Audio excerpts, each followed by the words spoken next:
قل هذه سبيلي أدعو إلى الله على بصيرة أنا ومن اتبعني وسبحان الله وما أنا من المشركين.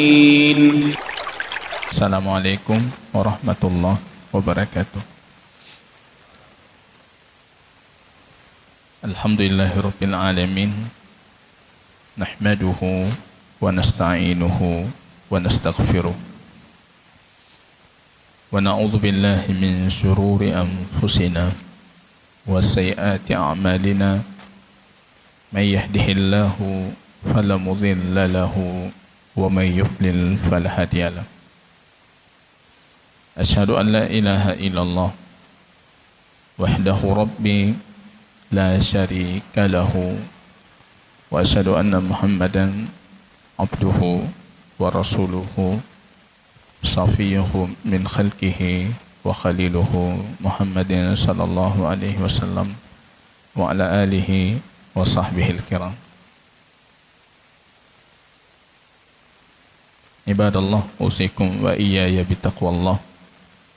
Yaqulu rabbuna jalla sya'nuhu fi muhkami tanzilihi, ya ayyuhalladzina amanu ittaqullaha haqqa tuqatih wa la tamutunna illa wa antum muslimun. Kaum muslimin dan muslimat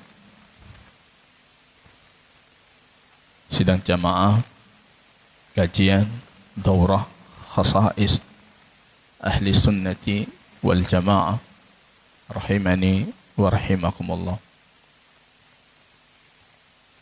Puji dan syukur kembali kita hantarkan kehadiran Allah atas segala taufik, petunjuk, karunia, kemampuan yang Allah berikan, hidayah yang Allah berikan, sehingga kita di waktu menjelang siang ini bisa kembali berkumpul di rumah Allah, mempelajari apa yang sepatutnya diketahui oleh setiap muslim tentang agamanya, bagaimana seharusnya dia beragama. Salawat dan salam jamaah kaum muslimin kita doakan kepada Allah agar tercurahkan kepada baginda Rasul Muhammad sallallahu alaihi wasallam. Kaum muslimin yang berbahagia, sebagaimana judul yang kita perhatikan, kajian ini entah kajian singkat atau kajian panjang ini. Kalau dipanjangkan panjang, kalau mau disingkatkan singkat ini. Nanti kajian ini berbicara tentang karakteristik khasais ahli sunnah wal jamaah. Di saat banyak dakwaan kami ahlu sunnah, atau sebaliknya mereka bukan ahlu sunnah, atau kami sunnah itu, ahlu sunnah itu hanya disematkan kepada kami, tidak untuk kelompok lain. Maka memahami karakteristik ahlu sunnah wal jamaah itu menjadi suatu keniscayaan. Perlu ada urgensinya kita memahami ini. Dan terkhususnya jamaah kaum muslimin, pada hakikatnya saya sebagai pemateri, keinginan saya sederhana sekali. Bagi jamaah yang mengikuti kajian A'lam As-Sunnah Al-Mansyurah, 200 soal tanya jawab tentang akidah Islam di Masjid Cud Mutia, sepatutnya kajian ini jadi seperti prolog pembuka, supaya produk akidah yang kita dapatkan di sana, kita tahu asal muasalnya itu seperti apa. Kalau bicara tentang output akidah, di kajian di sana rinci. Tapi ketika kita berbicara karakteristik, saya tidak berbicara tentang poin-poin, item-item yang membedakan ahlu sunnah dengan lainnya dari sisi output akidah. Karena banyak juga para ulama yang berbicara tentang karakteristik ahlu sunnah, tapi fokus pembicaraan dan kajian mereka itu hanya berkaitan tentang item-item yang membedakan ahlu sunnah dengan yang lain. Tapi kalau di kajian ini, itu bukan itu targetnya. Kalau mau target itu kajian lain.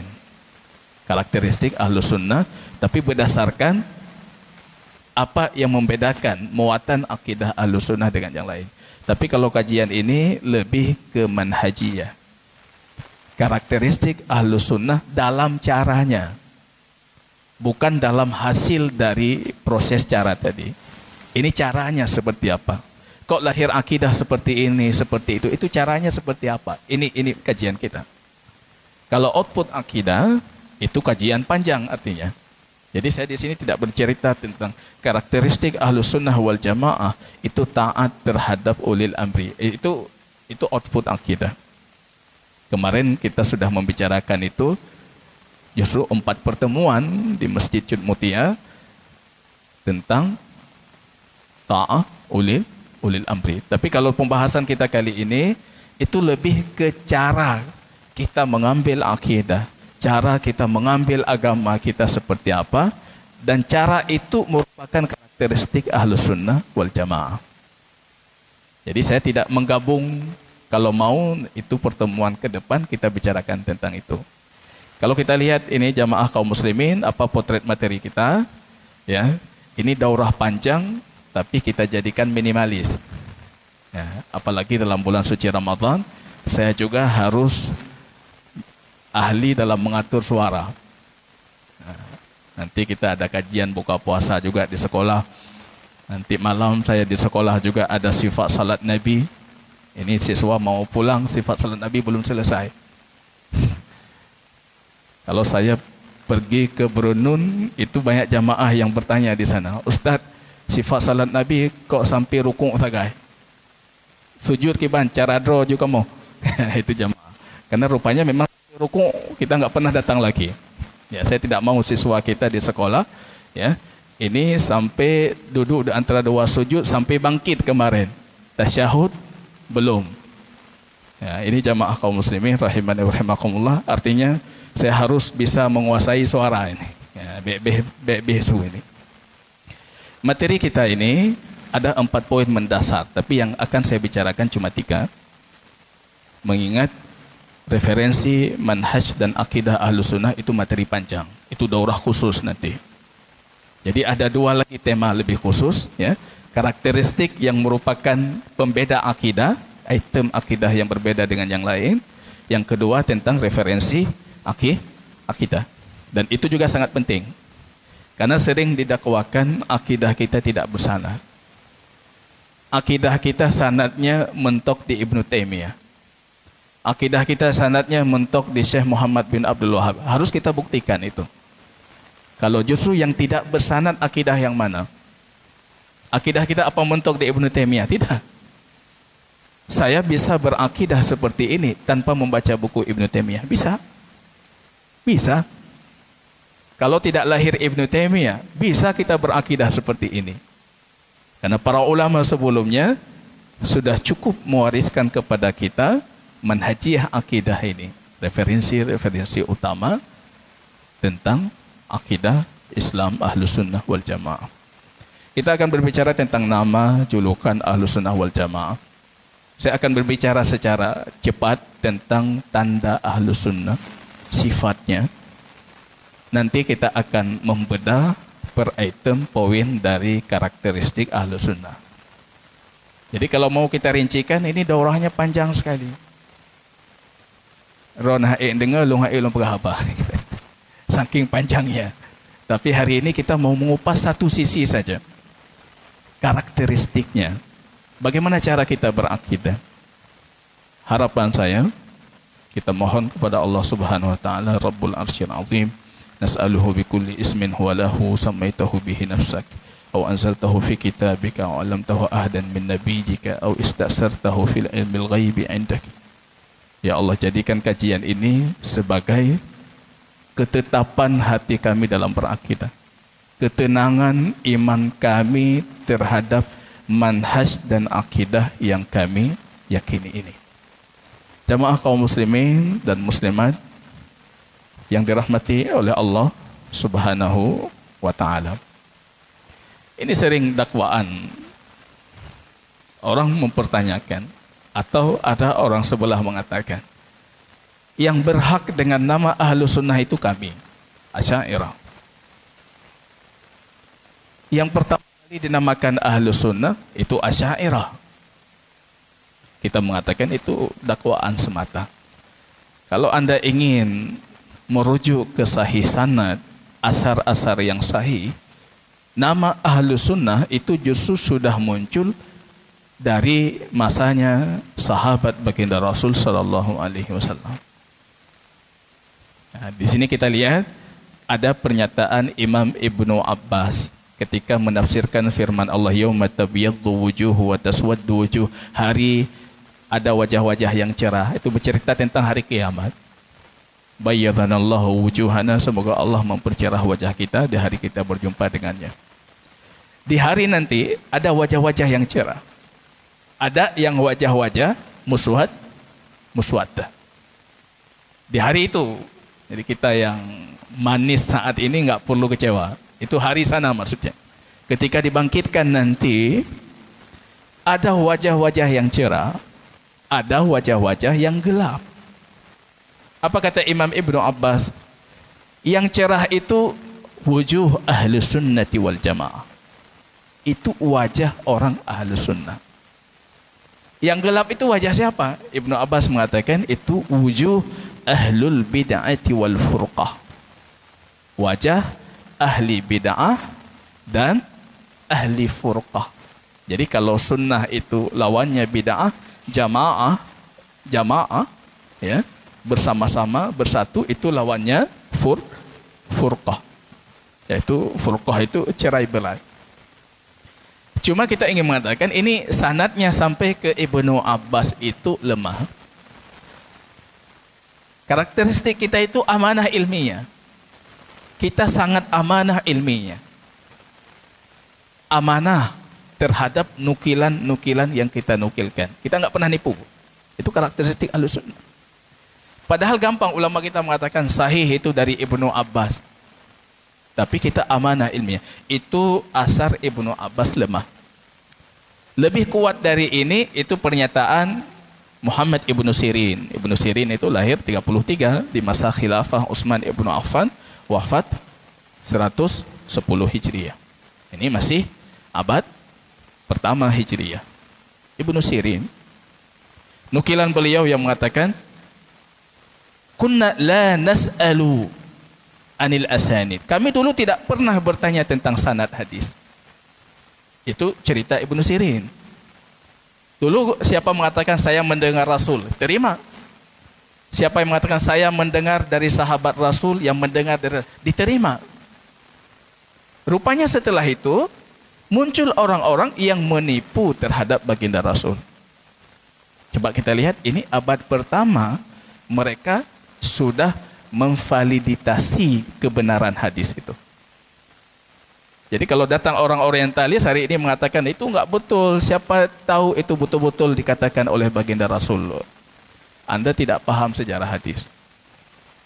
Ibnu Sirin mengatakan, semenjak itu kami bertanya, Kul man rijaluna, man rijalukum, siapa yang bawa hadis kepada kalian? Fulan, fulan. Ibnu Sirin mengatakan, idza ra'ainahu min ahlus sunnah. Kalau kami lihat dia itu ahlus sunnah, kami terima hadisnya. Kalau dia bukan ahlus sunnah, kami tolak sanad. Nah, dari sini sudah muncul istilah ahlus sunnah. Kalau ada jamaah tertentu mengklaim kami ahlus sunnah sebelum yang lain, atau kami yang pertama kali dikatakan ini tidak paham sejarah. Kami yang dhaif punya, yang sahih punya. Kalau mau yang dhaif sampai masa Imam Ibnu Abbas. Kalau mau yang sahih, baiklah tabi'in. Muhammad Ibnu Sirin sudah menukilkan. Ada Ayyub As-Sikhtiyani, wafat juga 131 Hijriah. Beliau mengatakan, fa idza khubirtu, ketika aku dikabarkan kematian seorang ahlus sunnah. Kembali beliau menggunakan kata ahlus sunnah. Kalau dikatakan kepadaku ada kematian seorang ahlus sunnah, seolah-olah juz'un min a'dha'i faqida, sepertinya seolah-olah bagian dari tubuhku itu hilang. Itu ahlus sunnah wal jamaah. Kalau dikabarkan ada ahlus sunnah yang wafat, seolah-olah itu bagian dari tubuhku sudah hilang. Sedih sekali. Beliau juga mengatakan kegembiraan seorang penuntut ilmu pemula dan orang ajam non-Arab kalau dia diberkahi dengan guru dari ahlus sunnah. Penuntut ilmu pemula, orang ajam, kalau dapat agama dan dia dapat ahli ilmu, ahli sunnah, itu sebuah kegembiraan yang luar biasa untuknya. Jadi Anda bisa memahami sebaliknya.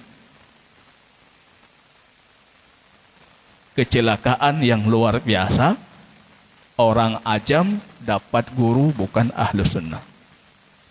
Orang ajam, ya, pemula penuntut ilmu baik Arab ataupun non-Arab, tapi dapat guru bukan ahli sunnah. Kemudian kita dapatkan juga Imam Sufyan Ats-Tsauri yang wafat 161. Beliau ketika melihat ahlus sunnah itu sudah mulai muncul firqah fima bainahum, yani muncul muncul pertentangan sesama ahlus sunnah. Apa kata beliau? Beliau mengatakan rifqan bi ahlus sunnah. Hendaknya kalian berlemah lembut dengan ahlus sunnah. Fa innahum ghuraba. Mereka sedikit. Tak nyodit, tak pakai lah. Beliau mengatakan rifqan bi ahli sunnah. Kalian berlemah lembut dengan ahli sunnah, mereka itu sedikit. Ini kalimat beliau katakan itu abad kedua.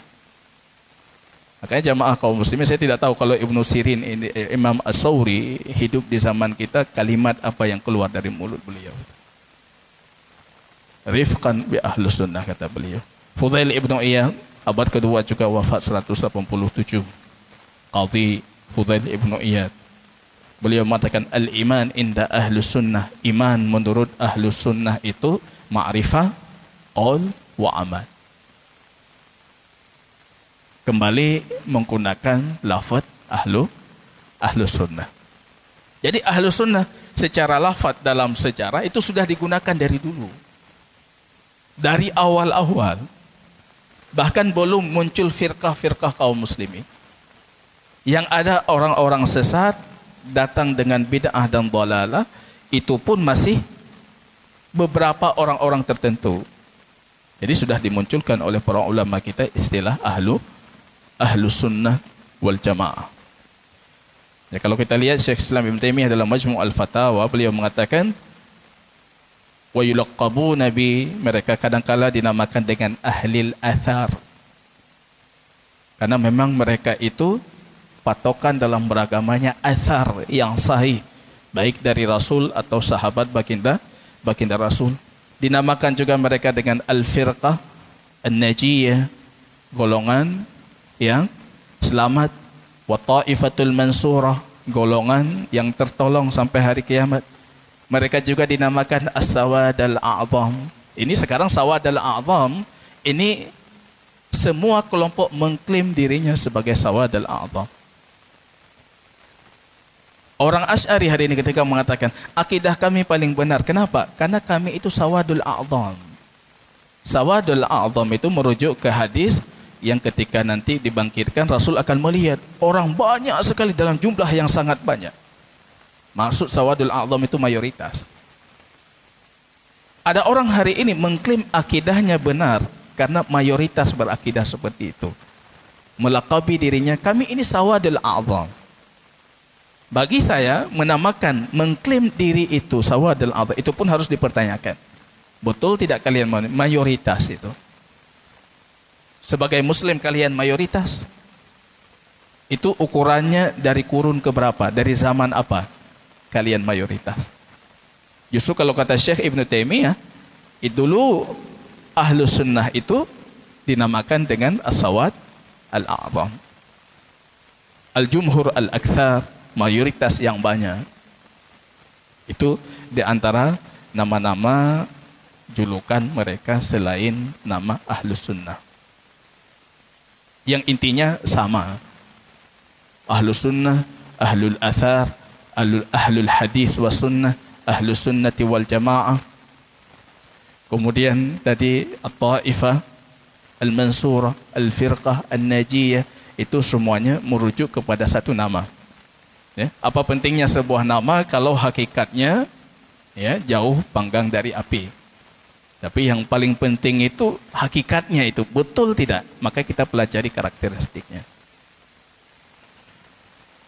Ya, kalau kita lihat ini julukan-julukannya, ya ini saya coba mempelajari julukan ini berdasarkan urutan sejarah. Rupanya para ulama yang berpegang teguh dengan Quran dan Sunnah di zaman mutakaddimin itu dijuluki dengan Al-Qurra, para ahli qiraah, para ulama-ulama qiraah. Jadi ulama dulu julukannya Qurra. Maka ketika datang ke baginda Rasul minta diutus para sahabat yang alim ulama, itu yang diutus Qurra. Karena di zaman itu kalau dia ahli terhadap Quran, dia pasti ahli terhadap agama. Tidak ada yang menghafal Quran kecuali ahli agama. Kita sekarang di zaman fitnah ini ada yang hafid bahasa Arab hanjut. Quran luar biasa, hadis tidak punya. Qari luar biasa, hukum imamah salat tidak paham. Kalau dulu qari dinamakan qurra. Sampai hadirnya kunut nazilah itu baginda Rasul sallallahu alaihi wasallam ketika dibunuh 70 qurra yang Rasul punya. Itu ulama. Ulama yang Rasul punya dibunuh. Nah, itu qurra. Kemudian dalam perkembangan zamannya, qurra itu dinamakan dengan al-ulama wal fuqaha. Fuqaha itu bukan cuma ahli fikih, ahli akidah, ahli syariah, ahli agama Islam secara umumnya dinamakan dengan fuqaha. Dalam perkembangannya nanti lahir istilah ahlu sunnah wal jamaah. Nanti lahir istilah ahlul hadis wa sunnah, ahlul asar, al-firqah, an-najiyah, golongan yang selamat, Taifatul Mansurah, kelompok yang tertolong sampai hari kiamat. Yaitu nama-nama mereka. Sepanjang sejarah, rupanya kita juga mendapat nama-nama jelek yang disematkan kepada kita. Yang macam-macam, kita pegang hampir bahan. Musyabbihah sampai hari ini. Orang itu musyabbihah. Musyabbihah itu artinya orang yang menyerupakan Allah dengan makhluk. Karena menetapkan untuk Allah wajah, menetapkan untuk Allah tangan, kama yaliku bijalalihi, sesuai dengan kesempurnaan Allah. Mereka langsung memvonis kita sebagai musyabbihah, orang yang menyerupakan Allah.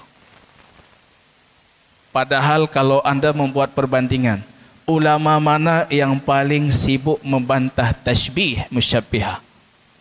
Itu ulama Ahlus Sunnah. Ibnu Taimiyah, berapa sibuknya Ibnu Taimiyah itu membantah pemahaman tasybih. Tapi datang mutaakhirin Ibnu Taimiyah musyabbihah. Merujuk kepada kisah-kisah palsu yang tidak berdalil dan tidak bersumber. Tidak pernah ulama kita melakukan tasybih. Bahkan dalam akidah kita di tempat lain kita jelaskan. Tanpa tamsil, tanpa tasybih, tanpa ta'til, tanpa tahrif, tanpa tasybih. Menetapkan sesuai dengan yaliku bijalalihi, tanpa kita serupakan. Tapi sepanjang sejarah, itu bukan julukan baru, ini dari dulu. Dari dulu ulama-ulama sebelah itu memanggil kita itu dengan musyabbihah. Mengatakan kita mujassimah. Mujassimah itu mengatakan Allah berjism. Jism itu tubuh. Padahal kata jism itu tidak ada dalam Quran, tidak ada dalam hadis baginda Rasul. Sedangkan kita menetapkan akidah apa yang ada dalam Quran dan hadis baginda Rasul. Ada firqah mujassimah. Banyak. Syiah-syiah batiniyah itu banyak yang mujassimah dan musyabbihah. Ulama kita sibuk membantah mereka. Tapi kita justru yang dapat julukan itu. Kita juga dijuluki Al-Hasyawiyah. Hasyawiyah itu urang berlapik kita, yang tidak paham syariah. Hanam faham syariah. Saya teringat dulu orang-orang tua di kampung kita mengatakan, "Nyan panen awak MD, awak berlapik kita." Kita dijuluki Muhammadiyah dulu. Muhammadiyah berlapik kita. Yang ber atau kitab orangnya nyatanya lapis. Itu bahasa Arabnya hasyawiyah. Mereka itu hasyawiyah, orang yang pelajari apa yang tidak perlu, bukan belajar yang inti. Intinya nanti ma'rifah ini itu yang mereka maksud, itu yang mereka inginkan. Hari ini kita bantah mereka, mereka langsung menjuluki kita orang ron hantro ilmiah kena hasyawi. Ini jamaah kaum muslimin rahimani wa rahimakumullah. Rupanya kenyataannya hari ini mereka sesama mereka berkelahi tentang hal itu. Tentang makrifah, tentang nyonya kayak pakai tapi keroroi. Saya dari dulu sudah berpikir, bahkan sudah memprediksi, pasti itu akan muncul ibarat-ibarat, ungkapan-ungkapan yang kaum muslimin ketika mendengarnya pasti menolak. Tidak mungkin orang sufi kalau dia betul-betul mempelajari sufiyah dengan benar, maksud sufiyah benar menurut mereka, kecuali akan lahir dari mulutnya ungkapan-ungkapan yang diingkari. Sebenarnya kalau saya dari dulu saya tunggu itu, kejadian itu betul-betul. Ketika muncul hari ini, itu baru sufi. Nyan sufi yang betul. Kalau kemarin itu ditalbis kepada kita, ditalbis. Sufi bukan seperti itu, bukan seperti mereka dakwakan. Ketika keluar hari ini, mereka yang kerepotan. Orang Asy'ari mengatakan keluarkan dia dari Asy'ari supaya jangan dituding orang Asy'ari itu punya sufi seperti mereka. Melihat tapi kerana ini jamaah kaum muslimin, kita dijuluki hasyawiyah. Orang Qadariyah menjuluki kita Jabariyah. Dalam akidah kita pasrah sekali terhadap nasib. Padahal kita mengimani ikhtiar, menafikan jabar. Kita mengimani ikhtiar. Yang Jabariyah itu batiniyah sufiyah, sufiyah mutasyaddidah. Ekstrim sufi yang Jabari. Kita enggak ada Jabari. Enggak ada ahlu sunnah yang duduk nunggu makan, enggak ada. Duduk nunggu Jabari. Dia berpikir apa yang Allah datangkan datang, yang tidak Allah datangkan tidak datang. Kita tidak seperti itu, kita kasab. Kita punya kerja, kita beramal, kita melakukan, kita berusaha. Itu akidah kita, ikhtiar. Keimanan kita terhadap Rasul, kita mengimani ikhtiar. Keimanan kita terhadap Allah, kita tawakal dalam ikhtiar. Mereka mengatakan kita Jabariyah. Padahal Jabariyah itu ada kelompok lain Jabariyah, bukan kita. Kita Nawasib. Orang Rafidah menamakan kita Nawasib.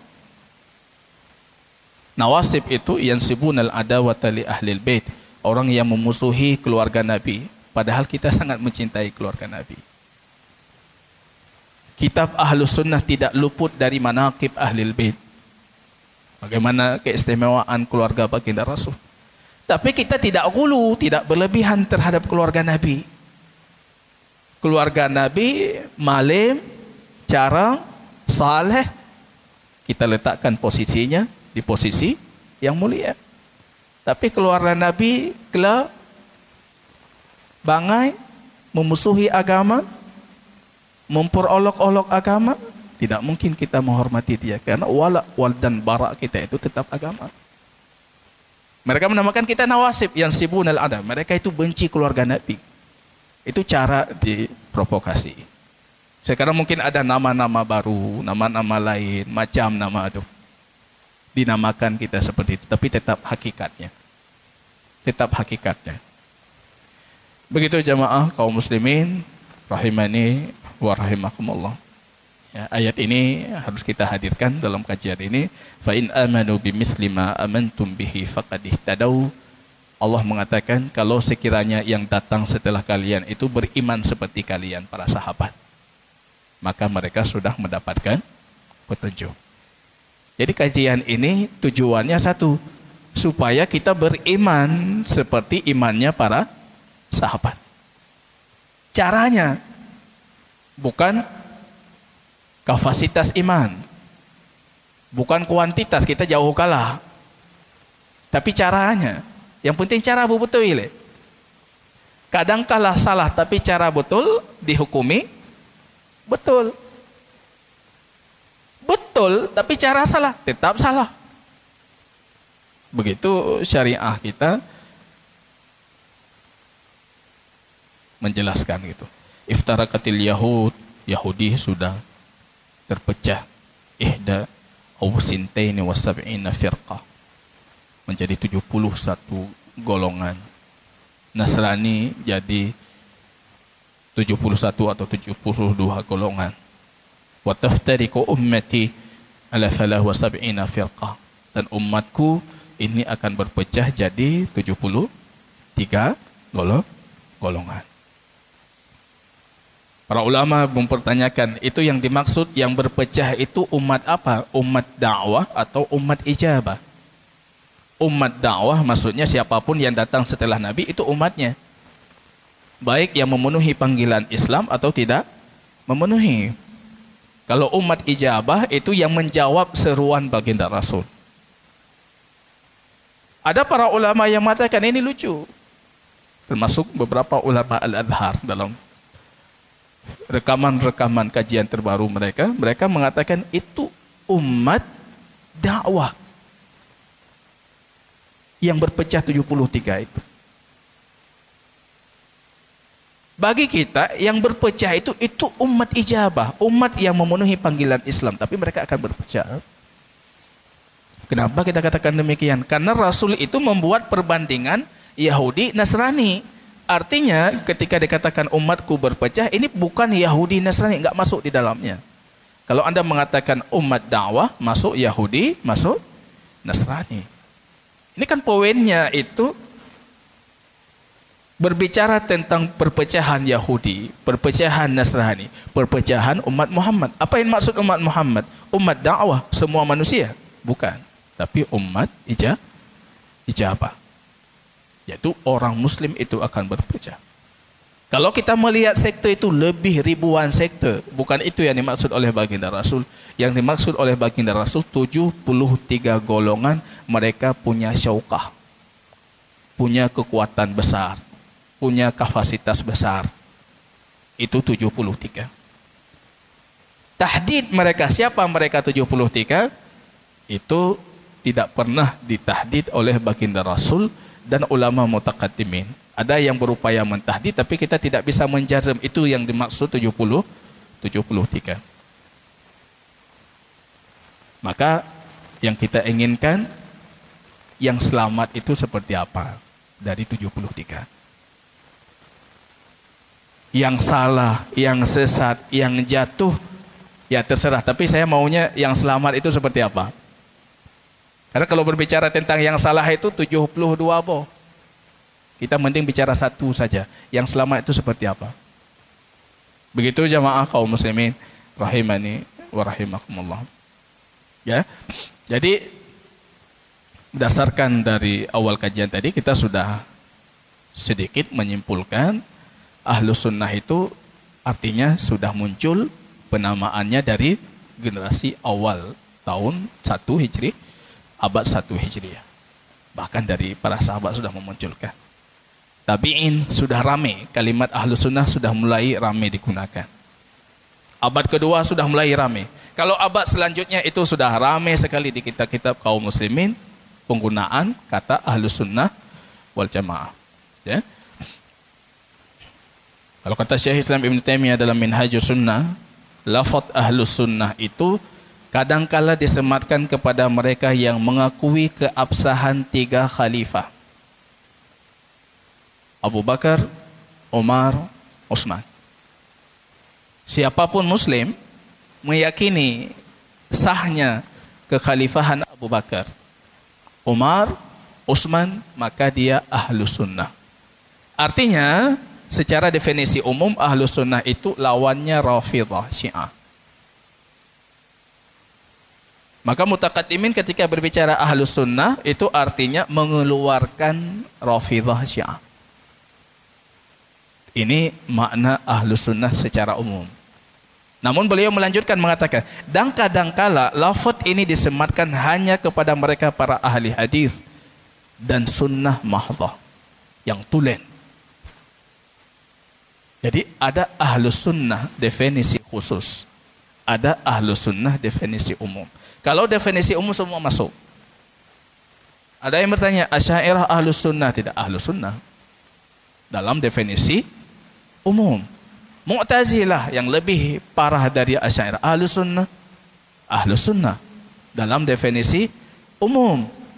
Tapi ketika berbicara tentang definisi khusus ahlu sunnah yang khusus, kita cuma berbicara mereka para ulama yang disiplin dengan sunnah baginda Rasul sallallahu alaihi wasallam dalam setiap akidah, ibadah dan khuluqnya baginda Rasul sallallahu alaihi wasallam.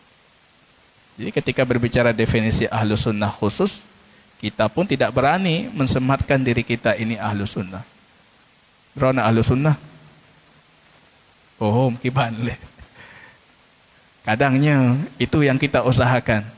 Tapi betul-betul ahlu sunnah, wallahu a'lam, tidak berani dan tidak mampu untuk mentazkiyahkan diri kita seperti itu.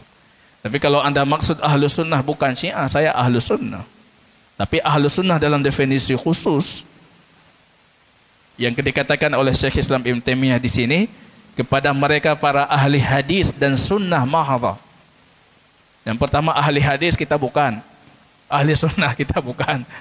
Nah, ini kita berusaha menjadi ahlu sunnah sebaik mungkin. Beliau melanjutkan mengatakan, maka tidak masuk dalam istilah ahlu sunnah ini kecuali mereka yang menetapkan sifat Allah. Mereka yang mengatakan Al-Quran itu bukan makhluk, kalam Allah. Mereka yang menetapkan takdir. Mereka yang mengatakan mukmin akan melihat Allah di hari kiamat. Dan selainnya dari akidah masyhur di kalangan ahlu sunnah. Jadi yang meyakini poin-poin akidah itu, mereka itu ahlu sunnah yang tulen. Ya, ini jamaah kaum muslimin rahimani wa rahimakumullah. Jadi ahlu sunnah itu kalau kita definisikan, siapapun yang berada di atas manhaj Nabi dan sahabatnya, berpegang teguh dengannya. Mereka adalah para sahabat dan tabi'in, dan siapa yang mengikuti mereka dari para imam a'immatul huda, para imam-imam pembawa petunjuk. Mereka yang konsisten atas petunjuk itu, menjauhi kebid'ahan di mana saja dan kapan saja. Mereka adalah golongan yang selamat dan golongan Thaifatul Mansurah yang akan tertolong sampai hari kiamat kelak. Itu orang-orang yang konsisten terhadap akidah salaf ini, itulah ahlu sunnah. Ya, kenapa mereka dikatakan ahlu sunnah? Karena mereka memang secara akidah, ibadah, perbuatan dan tindakan mereka itu semuanya disematkan kepada sunnah Rasul. Dan sepakat untuk mengamalkan sunnah itu secara zahir dan batin. Baik akidah, baik perbuatan ataupun perkataan. Yaitu ahlu sunnah. Ini saya ringkas saja, ini tanda-tanda ahlu sunnah itu seperti apa. Kemarin kita sudah sedikit berbicara tentang hal itu di kajian sebelumnya. Mereka itu ahlu tajdid, yang menghidupkan agama dari keasingan. Ghuraba, julukan baginda Rasul untuk mereka. Ahlu tajdid, para ulama mujaddidin. Dalam hadis Abu Daud akan diutus setiap ala ra'si mi'ah sana, setiap 100 tahun hijriyah, 1 abad, itu dikirim ulama ahli sunnah mujaddid yang memperbaharui agamanya. Kalau abad sebelumnya itu ramai itu, Masya Allah, sehingga para ulama itu bingung menentukan siapa itu, Ibnu Baz kah, Ibnu Utsaimin kah, Syekh Albani kah. Tapi kalau menurut saya mengatakan tidak tertutup kemungkinan tiga-tiganya mujaddidun. Karena Rasul mengatakan man itu baik satu orang ataupun ramai masuk dalam kata man. Siapa yang memperbaharui? Ada yang memperbaharui dari sisi hadisnya, ada yang memperbaharui dari sisi akidahnya, ada yang memperbaharui dari sisi fikihnya. Yang penting ulama mujaddid. Tapi abad selanjutnya atau abad ini, itu siapa? Kita pun belum nampak hilalnya itu. Kalau itu hilal, so ulama Ahlus Sunnah zaman sekarang itu yang punya kapasitas ilmu yang luar biasa itu. Ahlus Sunnah itu tanda mereka itu ahli amar ma'ruf nahi mungkar. Itu berdarah daging dengan mereka. Jadi jangan katakan diri Anda Ahlus Sunnah, Anda melihat mungkar saja nyaman sekali. Keinginan untuk menyampaikan ma'ruf itu minim sekali. Ahlus Sunnah itu berdarah daging dengan amar ma'ruf nahi mungkar. Apapun kemungkinan kemaslahatan bisa dibawa untuk umat Muhammad, akan dia coba itu. Kalau kata Syekh Islam Ibn Taimiyah dalam Majmu' Fatawa, kemaslahatan yang besar atau kemaslahatan yang kecil,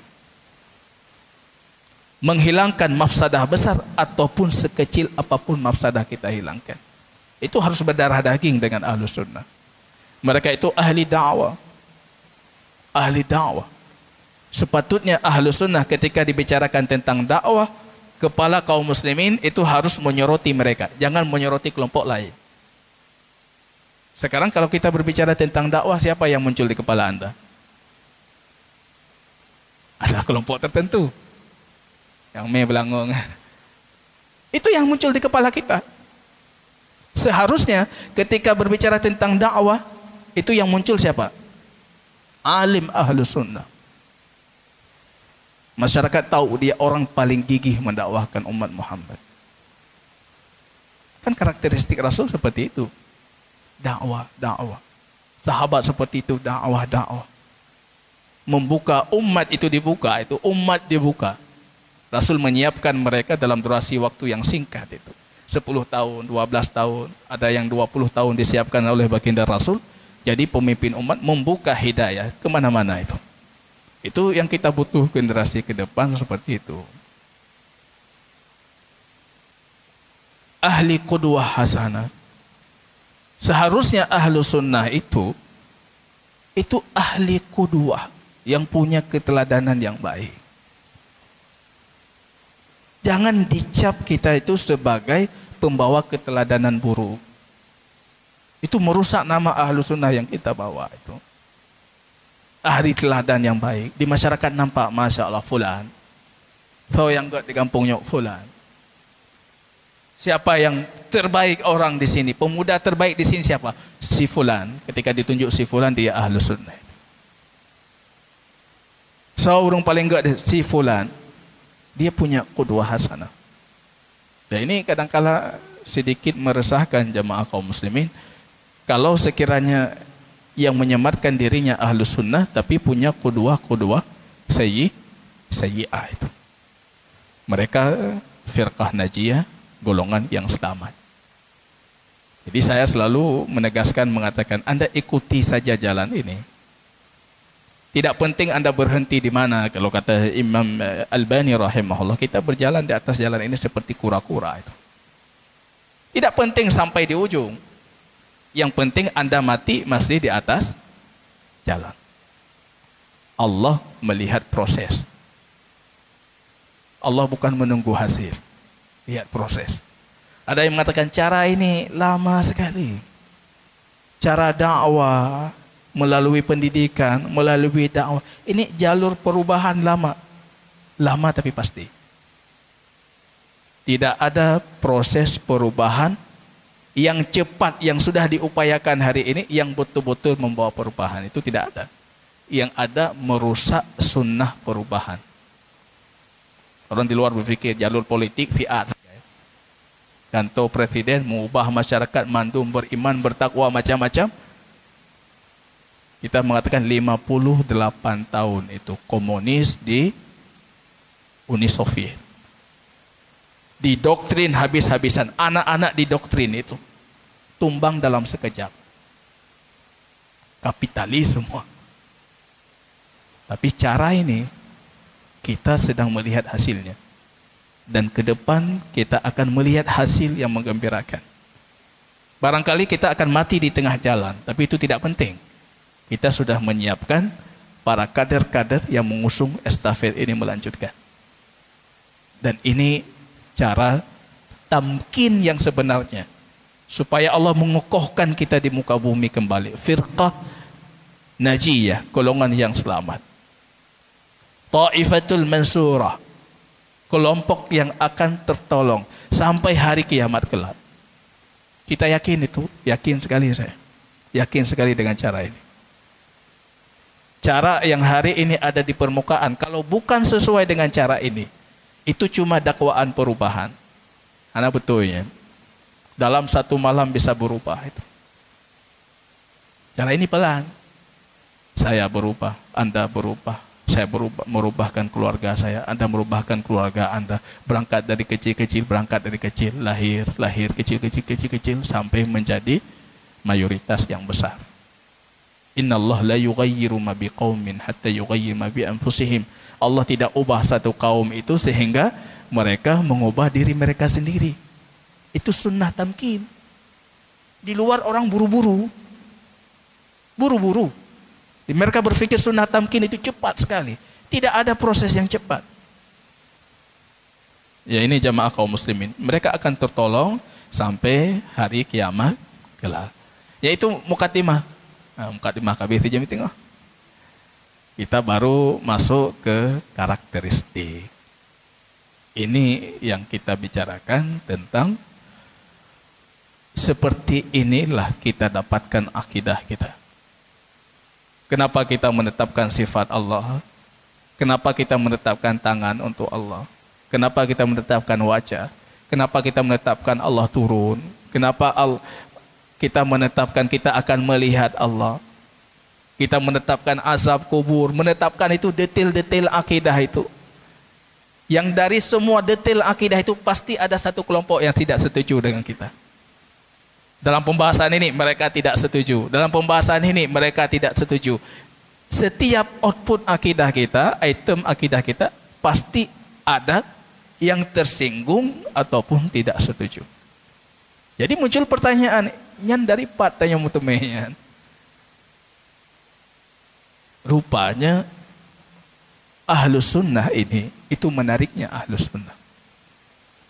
Beda tempat tidak penting. Beda waktu tidak penting. Akidah yang kita bawa dan manhajiyah yang kita bawa sama. Ada ulama tidak saling jumpa. Beda dengan sekarang. Dulu mereka kirim surat. Ibnu Taimiyah, ahli Turmuz, kirim surat ke Ibnu Taimiyah, minta bertanya tentang sifat Allah, tentang takdir. Ibnu Taimiyah karang kitab. Ahli Tadmur, lahir kitab akidah Tadmuriyah. Ahli Tadmur, ulama mereka baca sama. Beda tempat, beda waktu, tidak penting, akidah kita sama. Kenapa bisa sama? Dan ini rahasia. Tidak ada firqah yang batil, yang tidak betul, kecuali setiap perbedaan waktu itu akan lahir produk akidah yang berbeda. Maka dalam kasusnya lain saya pernah mempertentangkan, itu menantang gitu. Coba buktikan akidah Asy'ariyah misalnya, satu studi kasus, satu contoh kasus. Sebelum abad 8 Hijriah dengan akidah Asy'ariyah setelah abad 8 Hijriah. Coba lihat bedanya seperti apa. Bedanya itu ke tahap kalau sekiranya dua-duanya masih hidup itu bisa saling mengkafirkan. Kalau sekiranya dua-duanya masih hidup. Tapi karena tidak masih hidup, ya, yang belakangan menghormati yang pertama, akhirnya tidak muncul itu. Tapi dalam akidah kita, akidah hari ini yang kita yakini, ulama abad 1, kita dapat referensi mereka seperti itu, abad 2, abad 3, ulama dari mana saja. Kan kemarin ketika kita berbicara tentang terorisme itu, saya menukilkan pernyataan Imam Bukhari tentang keharusan taat ulil amri, dan tidak boleh keluar dari ketaatan mereka, dan tidak mengangkat pedang untuk kaum muslimin. Apa kata Imam Bukhari? Laqitu akthar min alfi alimin. Saya berjumpa lebih 1000 orang alim. Coba lihat, 1000 orang alim. Anda, guru Anda sampai hari ini masih limang draw guren. Yang kapegah ahli fatwa, ahlinya ahli guren limang draw. Fulan. 1000 orang alim di Khurasan, di Iraq, di Baghdad, di Hijaz, di Yaman. Beliau sebutkan namanya, itu dinukilkan oleh Al-Lalikai dalam syarah Usul I'tiqad. Fulan, seluruh itu dunia Islam. Saya dapati dari mereka satu kesepakatan. Apa kesepakatan itu? Alla nansa'ul amru ahlahu. Kita tidak mengkudeta pemimpin yang diberikan hak ataupun amanah untuk kepemimpinan itu, walaupun dia mendapatkan itu dengan cara batil. Wa alla narfa' sayfa ala ahli ala ummati Muhammad, dan tidak mengangkat pedang terhadap umat Muhammad. Itu dua pernyataan itu beliau mengumpulkan dari 1000 lebih para ulama. Beliau berjumpa ulama di Khurasan. Kok bisa itu? Semua negeri Islam akidah satu. Itu kan yang jadi pertanyaan kita. Jawabannya inilah karakteristiknya. Karena kita punya patron, punya standar. Seperti ini caranya. Maka lahir produk sama. Akidah kelompok lain tidak punya itu. Maka lahir produk beda-beda nanti. Beda-beda. Jangan bicara tentang apalagi agama-agama yang sesat selain Islam. Kita pernah menukilkan pernyataan Ibnu Taimiyah, Anda panggil orang Nasrani, panggil ibunya, panggil bapaknya, panggil anaknya. Coba Anda tanyakan tentang Tuhannya, itu 3 berselisih itu. Yang fun pegah laginya, yang kedua gitu, oh lemak kon laginya Tuhan lu. Gitu, oh leyah lu hana laginya. Mereka berselisih itu. Tapi akidah kita tidak seperti itu. Kenapa bisa? Karena ada patron yang benar itu. Ada standar yang benar. Itu yang kita maksud dengan karakteristik. Beda waktu, beda tempat, beda zaman tidak berpengaruh. Para ulama dulu punya satu tradisi. Tradisi itu luar biasa bagus dan menarik. Tradisi membeberkan akidah masing-masing dengan mengirim kepada ulama lain. Saya tulis akidah saya tentang ini A1, 2 sampai 100 poin, 200 poin tentang akidah rinciannya. Kirim ke ulama lain. Dia melihat sama. Maka Ibnu Taimiyah itu lahir Wasitiyah, Tadmuriyah, lahir berbagai macam kitab-kitab kecil karya beliau itu yang dikarang dalam durasi waktu yang singkat, sambil duduk antara asar, maghrib, isya, sambil duduk setelah isya leh sabuh kitab. Tanya leh isya pu kitab leh. Duduk maghrib sampai isya, sudah selesai, dikirim surat dibalas, tapi surat itu jadi kitab. Itu kapasitas ulama dahulu. Surat dikirim jadi kitab. Kalau kita bisa bawa ke percetakan langsung. Surat tanpa referensi, hana tapudu tulis pu yang nala oleh.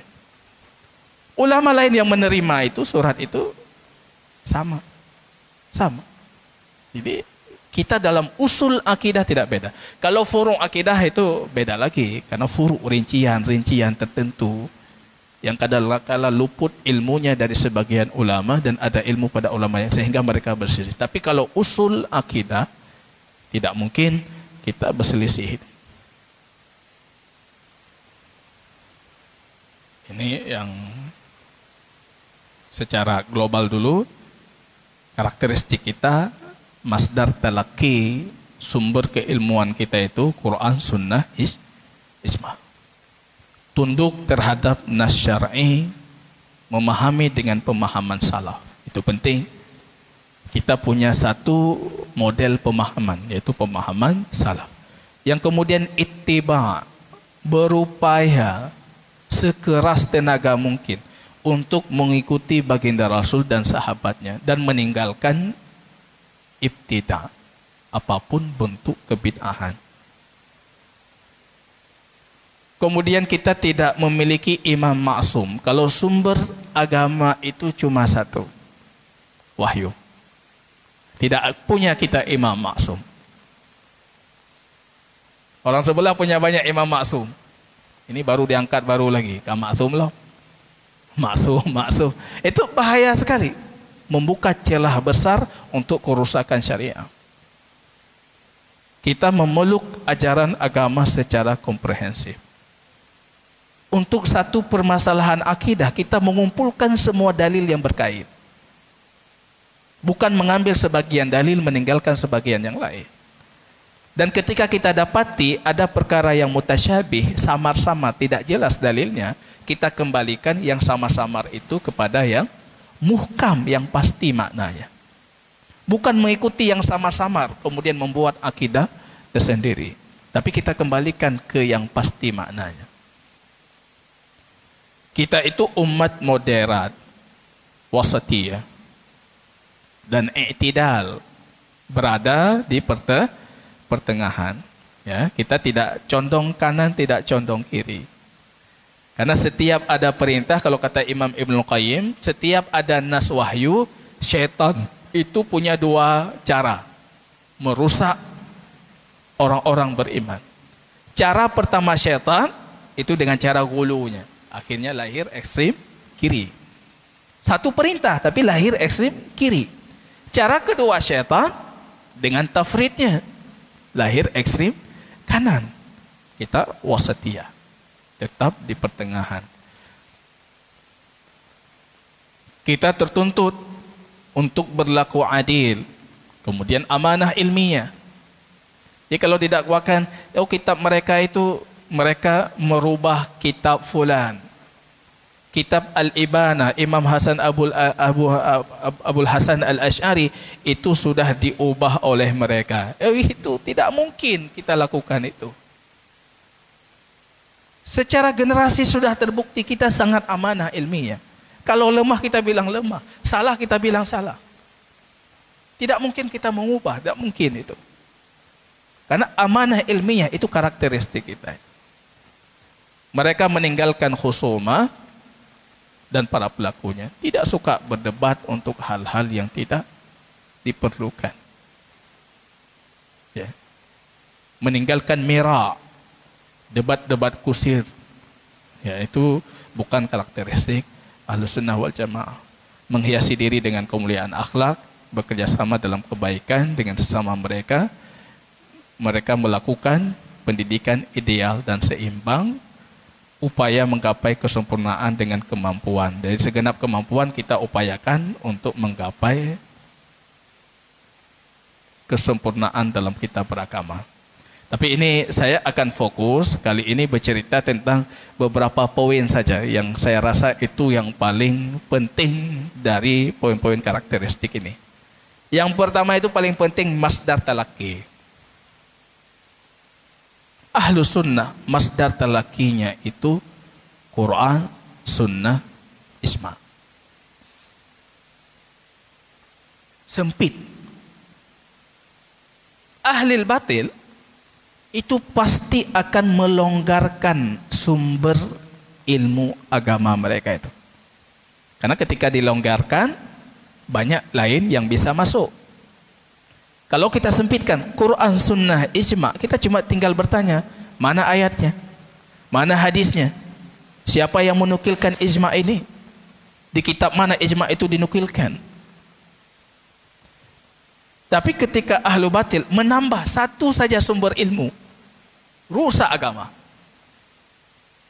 Dulu kita pernah mengkaji di sini juga tentang sumber keilmuan dalam sekte Sufiyah.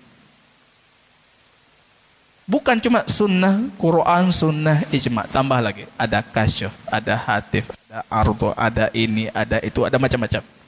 Coba Anda bayangkan, yang ditambah cuma satu saja, ilham. Rusak agama enggak? Rusak agama. Tiba-tiba orang mengatakan, saya tadi dapat ilham, Allah suruh seperti ini. Rusak agama. Ditambah kasyaf, Allah menyingkap untuknya. Ini yang sedang itu di Eurowish kalau bahasa Arab, itu sedang dipromosi di luar. Sumber ilmu itu yang mau dirusak. Karena kalau ini salah, itu produk setelahnya, output semuanya salah itu. Maka di sini kita harus berdiri kokoh. Tidak menerima akidah kita. Kecuali qala Allah, qala Rasul. Dan ijma' itu tidak mungkin berijma' kalau tidak ada sandaran dari qala Allah, qala Rasul. Qala Allah, qala Rasul. Di Cut Mutia kajian kita A'lam Sunnah Mansyurah itu soalnya mad dalil, apa dalilnya? Penulisnya qala Allah, qala Rasul. Itu akidah kita. Maka masdar talaki ini kita sempitkan. Kalau ini kita lapangkan, langsung akidah rusak. Maka orang sufi itu mati-mati yang mempertahankan kebenaran hatif, kebenaran kasyaf, kebenaran artu. Hidupnya Nabi Khidir. Kenapa mereka mati-matian mempertahankan hidupnya Nabi Khidir? Supaya mereka bisa membawa syariah baru. Tinggal klaim saja itu Nabi Khidir mengatakan. Yang baru ini lebih konyol lagi. Beliau sudah dapat amanah Nabi Khidir untuk membongkar semuanya. Oh, Masya Allah, golomna sufi lagi yang di Indonesia. Alhamdulillah, tabarakallah. Ya kan boleh tapi. Iya. Kenapa itu bisa segampang itu? Kalau Anda percaya, kenapa para ulama kita sangat kekeh mengatakan Nabi Khidir sudah selesai, tidak lagi hidup. Anda tidak tahu, Anda pikir kita cuma ingin mengatakan Nabi Khidir tidak lagi hidup. Bukan. Kita ingin membatalkan akses mereka untuk membatilkan syariah. Karena kalau Nabi Khidir masih hidup, artinya peluang wahyu masih ada. Peluang syariah baru masih ada. Dakwaan-dakwaan itu harus dibenarkan. Jadi para ulama kita dari dulu membantah Nabi Khidir tidak. Itu bukan masalah furu'. Bukan masalah, jangan Anda pikir itu masalah furu'. Kenapa sibuk urus Nabi Khidir? Bukan kita sibuk urus Nabi Khidir. Karena kalau itu terbuka pintu, Anda mengatakan saja Nabi Khidir masih hidup. Artinya ada Nabi loh. Nabi ini menerima wahyu. Akan datang syariah baru. Akan datang ajaran baru. Ada perintah baru. Itu yang ingin mereka legalkan. Maka kita mati-matian enggak ada. Quran, sunnah, ijma'. Berdiri di situ. Ini masdar talaqi. Dan ini yang paling penting dari karakteristik. Maka Ibnu Taimiyah mengatakan man qala bil kitab wa sunnati wal ijma' wal qiyas fahuwa min ahlus sunnah. Siapa yang berkata dengan Quran, berkata dengan sunnah, dengan ijma' dan qiyas yang sahih, maka dia ahlus sunnah. Karena memang karakteristiknya di situ. Berdiri di sana. Ketika kita berdiri di sana, maka banyak yang berjatuhan. Ahlul batil akan berupaya, itu Quran ditakwil, sunnah ditakwil, maknanya diselewengkan, dilakukan tahrif. Tapi membatalkan Quran, sunnah, ijma', semua kaum muslimin tidak mampu. Ini jadi karakteristik paling penting, ya. Artinya jadikan sumber akidah Anda itu Quran, sunnah, ijma', qiyas. Ya, kalau qiyas tidak masuk ke dalam ranah akidah. Kemudian jangan bedakan antara Quran dan sunnah yang sahih. Akidah seperti itu. Ibadah apalagi? Satu hadis ahad. Jangan dipertanyakan. Oh ini ahad, kenapa kita meyakini akidah dengan hadis ahad? Hadis ahad itu kan belum pasti betul dari baginda Rasul. Karena nukilannya itu tidak ramai, tidak banyak para sahabat ataupun riwayatnya itu, ruwatnya itu tidak ramai sampai ke Rasulullah. Kita ingin mengatakan khabar itu tidak penting ramai, yang penting siapa yang mengabarkan. Kalau orang saya percaya lahir batin, dia kabarkan sesuatu yang tidak saya lihat, pasti saya percaya. Karena memang saya yakin dengan si fulan. Hadis ahad yang nukil siapa? Di Al-Bukhari. Di atas Bukhari siapa? A'immah jabal. Para ulama-ulama gunung, para hufat, para penghafal-hafal yang luar biasa. Yang sedikit lafaz itu berbeda saja langsung mereka paham itu bukan lafaz baginda Rasul. Satu orang dari mereka cukup untuk kita mengimani kabar mereka. Ini orang orientalis paling suka ini. Hadis ahad hukumnya tidak pasti, jangan bawa untuk ranah akidah. Kita bukan seperti itu, kita imani walaupun ahad. Walaupun ahad wajib kita imani.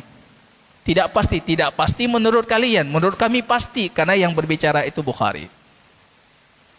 Di atas Bukhari, guru-gurunya Bukhari yang kita kenal dengan keilmuan dan amanah mereka. Ini jamaah kaum muslimin, jangan bedakan. Banyak yang hari ini membedakan. Oh, kami tidak mengimani azab kubur. Kenapa? Hadisnya ahad. Kami tidak mengimani syafaat. Kenapa? Hadisnya ahad. Tapi selalu kita dapatkan dalam rentang sejarah yang membedakan ahad dengan mutawatir, mereka selalu kontradiktif dalam pernyataan mereka. Kadang-kala yang mutawatir pun ditolak. Rupanya intinya bukan ahad mutawatir. Intinya sesuai dengan keinginan mereka. Kalau Anda katakan seperti itu, ini ahad mutawatir. Mutawatir kami terima untuk akidah, ahad tidak kami terima. Bagaimana dengan melihat Allah? Itu mutawatir. Bukan satu sahabat meriwayatkan. Kenapa Anda menolak melihat Allah? Padahal itu mutawatir. Artinya mereka tidak konsisten juga. Kita tidak membedakan. Dan kita karena daftar lakinya satu, kita tidak pernah berselisih dalam perkara usul. Tidak mungkin kita berselisih. Karena akidah kita satu, sumbernya satu, masalah usul-usul akidah, tidak mungkin kita berselisih. Maka tadi kita mengatakan ulama di zaman berbeda, di waktu berbeda, tapi akidahnya usulnya sama. Usulnya sama. Karena memang berasal dari satu sumber air yang sama. Kemudian kita berserah diri terhadap Al-Quran dan Sunnah. Ini cara kita berinteraksi dengan masdar talaki. Berserah diri. Jangan ada pemahaman tertentu baru kita paksakan Quran Sunnah itu mengikuti pemahaman kita. Tapi udah serah diri. Apa yang Allah katakan, apa yang Rasul katakan, sami'na wa ata'na. Jadi para ulama kita itu punya satu ibarat yang sederhana tapi luar biasa, ya. Dinukilkan dari Imam Auza'i, kalau dinukilkan juga oleh Imam Tahawi dalam kitab Aqidah Tahawiyah. Imam Auza'i mengatakan minallah risalah. Agama ini, risalah ini dari Allah. Ala Rasul al-balagh. Tugas Rasul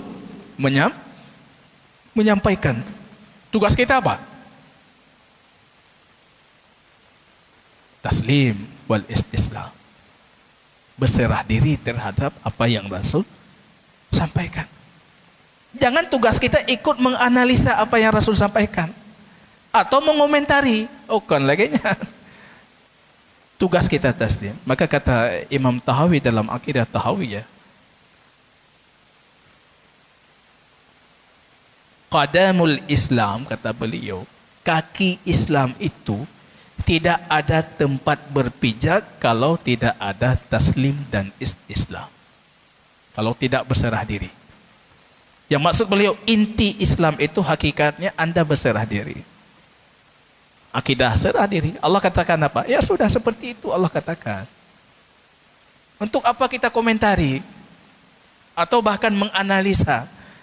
Bukan laganya cara haji laganya. Itu menganalisa. Padahal tugas kita cuma taslim. Kemudian ahlu sunnah, karena menjadikan masdar talaki itu mereka Quran dan sunnah, mereka memberikan perhatian besar untuk Al-Quran dan sunnah. Jangan dakwakan ahlu sunnah berhana. Kaji tafsir tidak, baca kitab tafsir tidak, baca hadis tidak, baca syuruh hadis tidak. Jangan katakan pendidikan kita itu pendidikan sunnah. Quran tidak kita berikan waktu yang luas untuk Quran. Sunnah tidak kita berikan waktu yang luas untuk sunnah. Karena orientasi memang kita Quran sunnah, artinya apa? Perhatian kita akan besar untuk Quran dan sunnah. Jadi muncul pertanyaan, kalau masdar talaki, sumber talaki ilmu itu Quran sunnah, 4 madhab itu ahlu sunnah bukan? Karena sekarang sudah muncul, ada orang alergi dengan madhab. Atau Allah madhabiyah, anti madhab. Antinya anti sekali, bukan anti dalam kondisi anti fanatik. Saya tidak berbicara orang yang anti fanatik. Memang kita menolak fanatik madhab untuk orang yang punya kemampuan, ya, bukan orang awam yang murni awam, tidak punya kemampuan untuk memilah dan memilih. Madhab 4 itu warisan ulama ahlu sunnah untuk kita. Jangan berikan untuk orang lain. Jadi jangan justru hari ini muncul seolah-olah kalau kita sudah bermadhab, oh sudah keluar dari ahlu sunnah. Karena saya menarik itu ada Hasan Ibnu Bakar An-Naisaburi, Imam Hasan Ibnu Bakar Ibnu Abi Bakar An-Naisaburi. Itu kalau nukilan Imam Dhahabi menceritakan tentang Imam Hasan An-Naisaburi ini. Beliau itu orang paling gigih di zamannya itu memerangi Asy'ari. Di sisi lain, beliau orang paling gigih mendakwahkan madhab Syafi'i. Maka lahir ungkapan dari beliau itu, kun Syafi'iyyan, kamu jadi Syafi'i, tapi kamu jangan jadi Asy'ari. Siapa yang mengharuskan kalau jadi Syafi'i harus jadi Asy'ari? Sekarang hari ini dimuncul itu, di framing seperti itu, seolah-olah kalau Anda Asy'ari, Anda Syafi'i, Anda Asy'ari. Orang lari dari madhab Syafi'i karena khawatir nanti terpengaruh dengan akidah Asy'ari. Beliau mengatakan, kun Syafi'iyyan, kamu jadi Syafi'i, tapi kamu jangan jadi Asy'ari. Beliau pernah itu, gubernur kota Kufah menulis nama Abu Hasan Al-Asy'ari untuk mengenang sebuah bangunan, beliau suruh ganti, tulis nama Imam Syafi'i. Datang gubernur, ganti itu. Beliau punya apa namanya? Punya kekuatan besar memang. Alim yang terhormat, ganti. Tulis apa? Imam Syafi'i. Akhirnya gubernur mencopot nama Abu Hasan Al-Asy'ari, menulis nama Imam Syafi'i. Kata beliau, kun Syafi'i, jadi Syafi'i. Tidak mesti Anda jadi Asy'ari.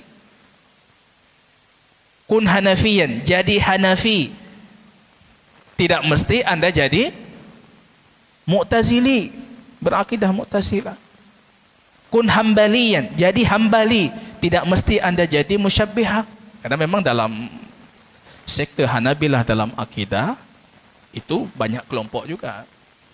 Ada yang Musyabbihah. Beliau mengatakan jadi Hambali, tapi jangan jadi Musyabbihah. Pilah ini. Karena ulama pembawa madhab ini bukan akidahnya itu. Dan bukan seperti itu mereka berakidah. Jadi kalau Anda ditanyakan 4 madhab itu ahlu sunnah tidak? Ahlu sunnah.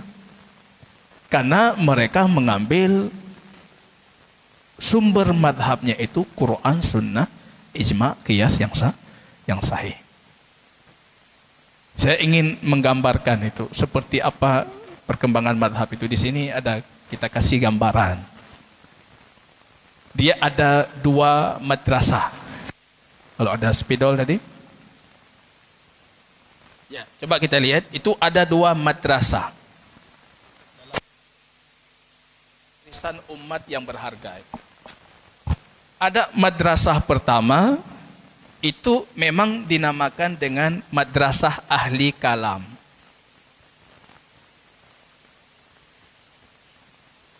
Madrasah kedua itu madrasah fuqaha.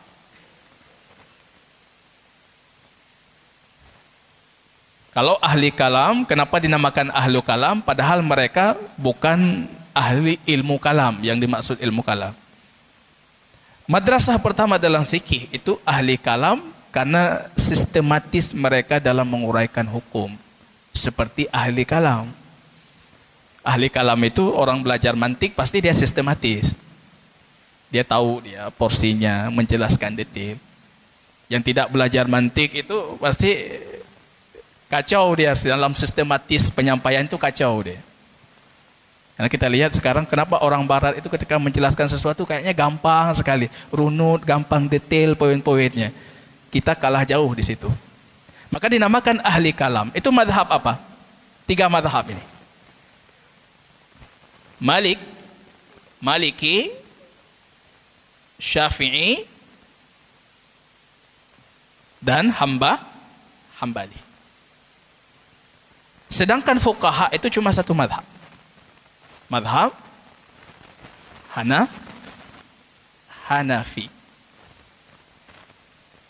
Apa bedanya? Ini kita lihat bedanya. Kenapa kita katakan mereka itu semuanya ahlus sunnah? Dalam madhab ahli kalam, sumber hukum yang mereka dapatkan itu dari Quran,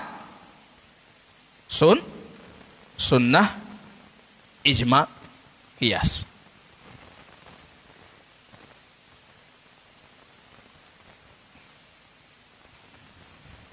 Coba jamaah kaum muslimin, coba perhatikan. Kira-kira masalah fikih yang sebanyak hari ini, apakah bisa terjawab cuma dengan Quran Sunnah? Bisa nggak terjawab? Cukup nggak Quran Sunnah itu menjawab seluruh masalah fikih? Permasalahan. Banyak permasalahan tidak terjadi di zaman Rasul. Jadi, mengambil ayat itu langsung menjawab kasus belum tentu bisa. Makanya apa yang dilakukan oleh para ulama dalam 3 madhab ini, dari dalil Quran Sunnah ini mereka lahirkan itu apa? Cabang ilmu usul fiqh. Dari masalah hukum yang ada Quran Sunnah ijma qiyas, dari masalah itu ini dari dalil. Dari dalil lahir usul fiqh. Dari masalah fikih itu lahir kaidah fikhiyah.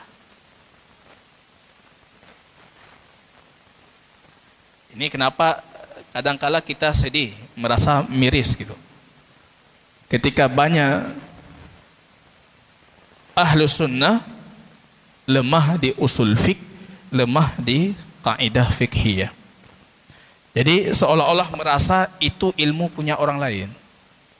Padahal itu warisan untuk kita itu. Jadi kenapa? Coba lihat. Quran, Sunnah, Ijma' Qiyas.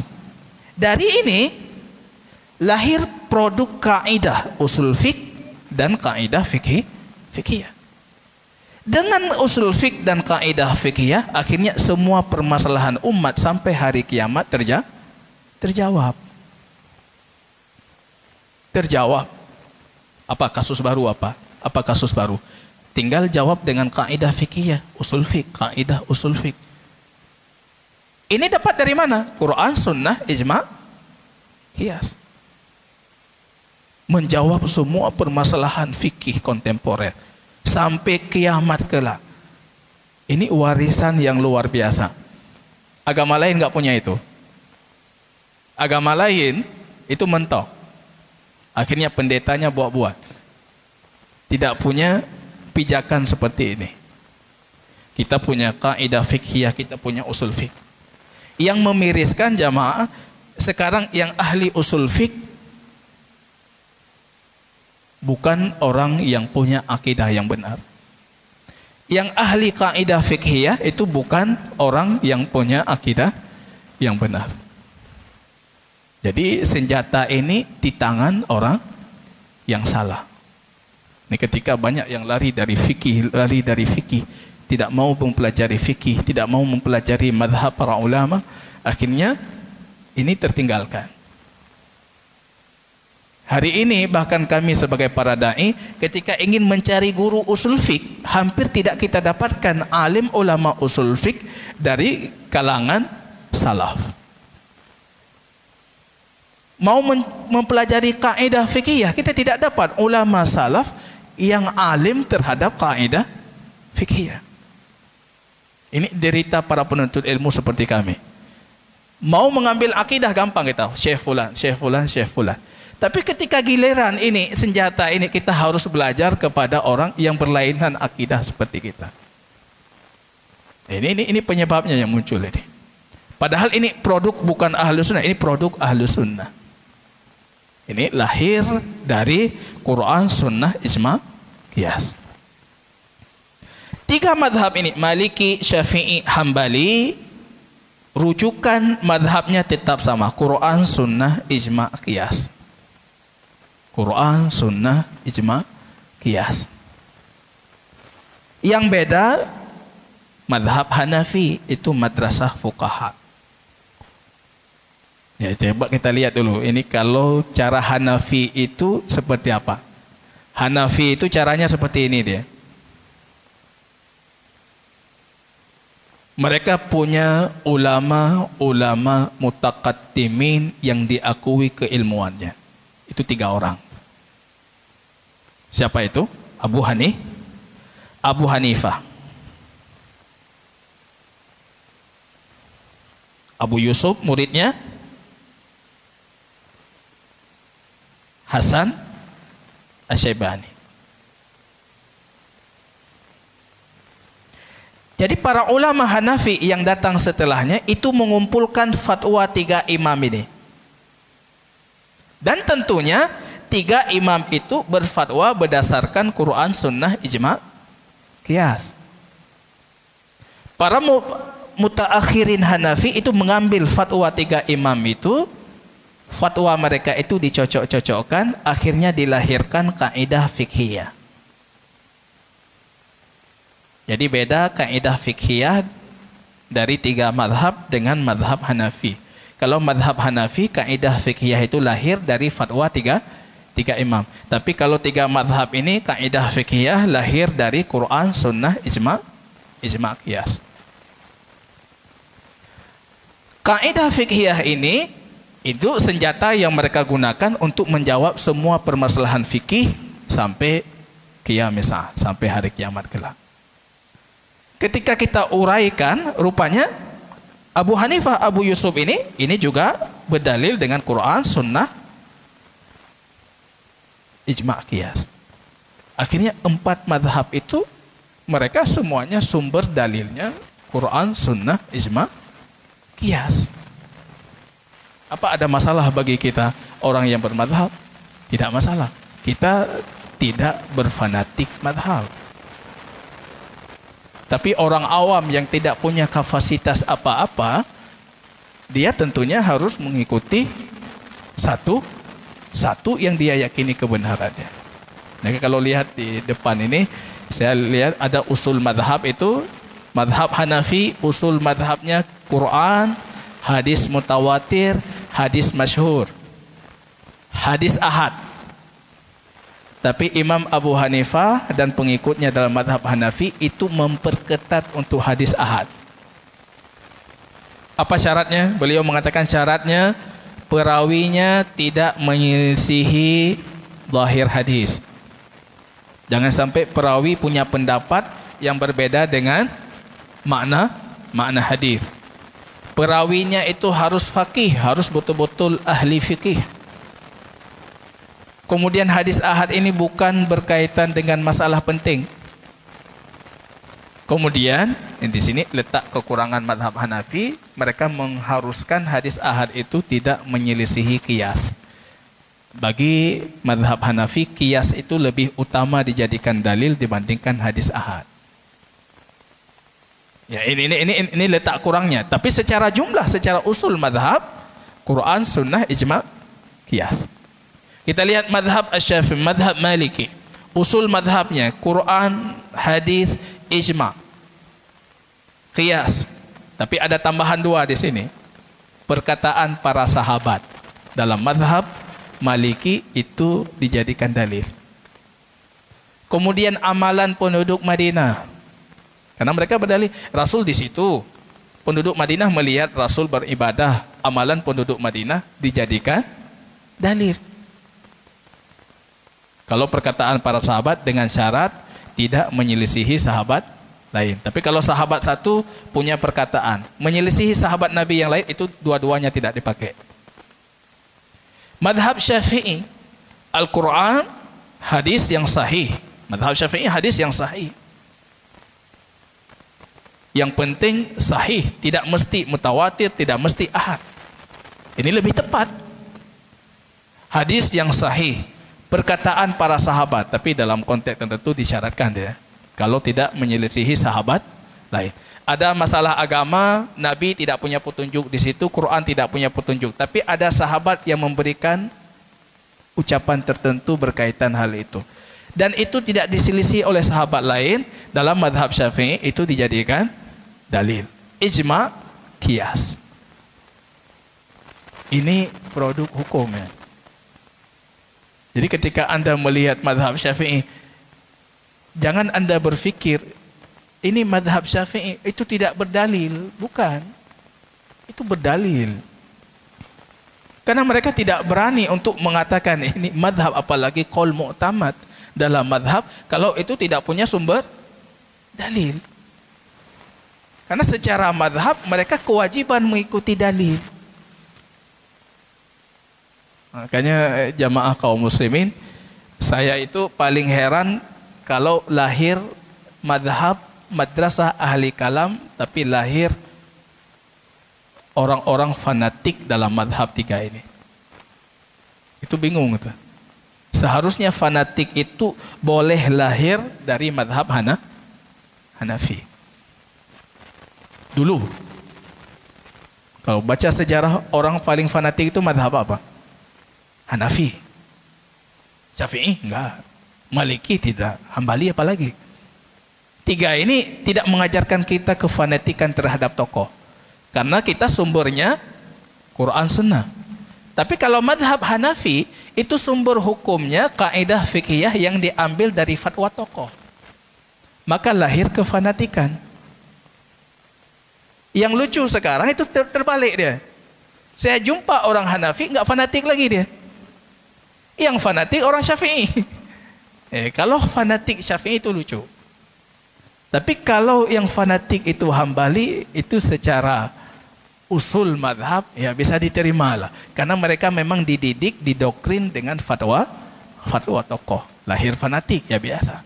Tapi kalau kita didoktrin dengan dalil, tiba-tiba kita fanatik terhadap tokoh, ini yang lucu. Kita doktrinnya dalil. Maka ini jemaah kaum muslimin. Jadi ketika Anda melihat misalnya kitab-kitab fikih yang belakangan muncul atau dari abad pertengahan muncul, tidak ada lagi dalil. Bukan karena itu tidak bersumber dalil. Ayatan, hadis dan kupu kitabnya. Oh bukan. Itu produk hukum yang memang sumbernya dalil. Tapi karena khilafiyahnya panjang ini itu, dalil itu sudah dihilangkan. Kembali ke kitab induk. Kalau untuk mencari dalil. Akhirnya misalnya dalam mazhab Syafi'i ada Mustafadib Bugha itu dari Suriah berupaya mengembalikan lagi dalil-dalil untuk kitab-kitab Syafi'iyah. Beliau mulai dengan Fathul Qarib, beliau tulis satu kitab namanya Tadhib. Ya. Matan Abi Syuja' itu semuanya didalilkan. Semuanya punya hadis, punya ayat, punya hadis, punya ayat, punya ijma, punya qiyas, beliau jelaskan di situ. Kenapa lahir seperti itu? Karena banyak yang mempercayai mazhab Syafi'i itu tidak berdalil. Coba bayangkan jamaah, tadi malam saya mengajarkan siswa, malam kemarin saya mengajarkan siswa sifat salat Nabi. Di kesimpulan akhir anak-anak bertanya, Ustadz, wanita salat sama dengan laki-laki? Sama, saya bilang. Kenapa sama? Karena pernyataan sahabiat, ini itu kami salat, ini itu Abu Darda, ada macam-macam. Tiba-tiba selesai salat tarawih, datang siswa. Karena kami mengajarkan fikih Syafi'i, dia bawa kitab. Ustadz, ini dalam kitab ini enggak sama. Sujud perempuan beda dengan sujud laki-laki. Saya tanya, mana dalilnya? Ini dalilnya Ustaz. Rupanya ada hadis di situ. Rawahu Baihaqi. Ada hadis di bawahnya. Ada hadis. Yang saya tahu itu hadisnya dhaif memang. Saya jelaskan, ini hadisnya lemah. Yang sahih, pernyataan sahabiyat salat mereka sama seperti salat laki-laki. Ada hadis, cuma dhaif. Kalau mendakwakan sama sekali tidak berdalil, tidak. Karena mazhab itu bersumber. Goyang juga saya itu. Ibu, oh mana mitnya? Kayak goyang tungku. Saya berpikir saya mengajarkan sifat salat Nabi dengan dengan sifat salat yang kita yakini lebih benar secara dalil. Rupanya di kelas mereka belajar sifat salat juga berdasarkan kitab fikih yang mereka pelajari. Kebetulan kita di kelas 2 itu Matan Abi Syuja, ya, dengan dalilnya. Mereka punya referensi dalil. Nah, itu menarik. Ini jamaah kaum muslimin rahimani wa rahimakumullah. Kalau kita lihat mazhab Hambali, kalau mazhab Hambali memang mazhab paling kekeh dia. Al-Quran, hadis yang sahih, fatwa para sahabat, hadis mursal dan dhaif. Ya, kalau mazhab Hambali, hadis mursal itu kategorinya dhaif, tapi diterima juga. Hadis dhaif diterima juga, tapi dalam kondisi ketika tidak ada dalil lain yang lebih sahih. Enggak ada dalil lain, lemah pun jadi dalam mazhab Hambali. Kemudian qiyas, tapi dalam mazhab Hambali qiyas itu cuma berlaku ketika darurat. Yang ingin saya katakan kesimpulannya apa dari pemaparan ini? 4 mazhab itu usul mazhabnya sama. Usul mazhabnya sama. Quran, sunnah, ijma', qiyas. PR kita apa? Ini PR yang kita tidak sanggup. Mengajarkan kepada masyarakat kita yang mayoritasnya Syafi'i. Apa kita ajarkan? Mengajarkan mazhab Syafi'i yang lebih sahih menurut kita. Jadi jangan ajarkan lain, ajarkan saja mazhab Syafi'i. Oh, dalam hal sifat salat Nabi, dalam mazhab Syafi'i misalnya, apakah ada pernyataan salat wanita itu sama seperti salat laki-laki? Ada. Cuma dalam mazhab itu bukan qaul mu'tamad, tapi ada pendapat mazhab yang seperti itu. Anda tinggal mengambil pendapat mazhab. Ajarkan yang sahih menurut kita. Ini warisan besar umat. Jangan sampai didakwakan ini punya kelompok tertentu. Ini senjata-senjata umat, usul fiqh, kaidah fiqhiyah. Jangan sampai muncul dakwaan itu ilmu punya mereka. Hari ini dengan mudah mereka mengatakan mereka mana ada, itu mereka tidak paham usul fiqh. Awaknya panena, awaknya hanjir qawaid fiqhiyah. Memang kenyataannya demikian. Ada beberapa terakhir saya melihat dulu itu ada debat Ustadz senior salaf dengan Ustadz Aswaja yang senior juga. Yang Aswaja ini menggunakan senjata-senjata ini, usul fiqh, kaidah fiqhiyah. Ustadz kita yang salaf ini lemah di situ. Akhirnya debatnya nggak ada hasil.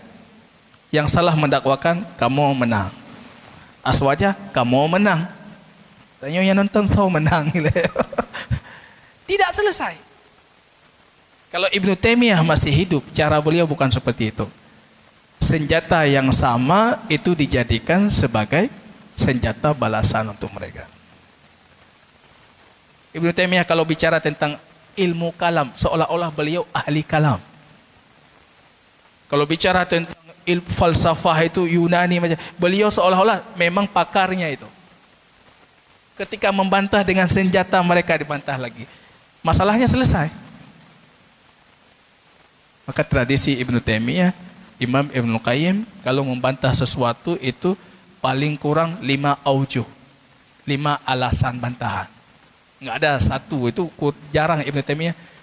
Satu syubhat, satu jawab, itu jarang beliau. Satu syubhat, saya menjawab syubhat ini dengan 10 alasan, ya 10. Nya kenang bawa tahu main 10 itu. 10. Anda mengatakan seperti ini salah pertama, ini salah kedua, ini salah ketiga, salah keempat, enggak cukup ya, salah kelima. Nanti kita lihat, saya kasih contoh tentang orang mendakwakan istiwa itu istaula. Berapa beliau jawab? Hampir 10 itu. 1, 2, 3, 4, hansip, tambah halau.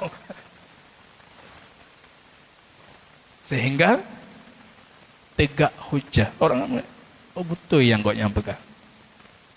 Kita hari ini menjelaskan tentang akidah kita. Tapi orang yang mendengar akidah kita tidak mampu mencerna ataupun tidak langsung terpatri di hatinya akidah yang kita bawa ini benar. Karena argumen kita kurang kuat itu. Ya, ini jemaah kaum muslimin rahimani wa rahimakumullah. Ya, ini baru karakteristik pertama karabih itu. Ya, di karakter pertama dulu.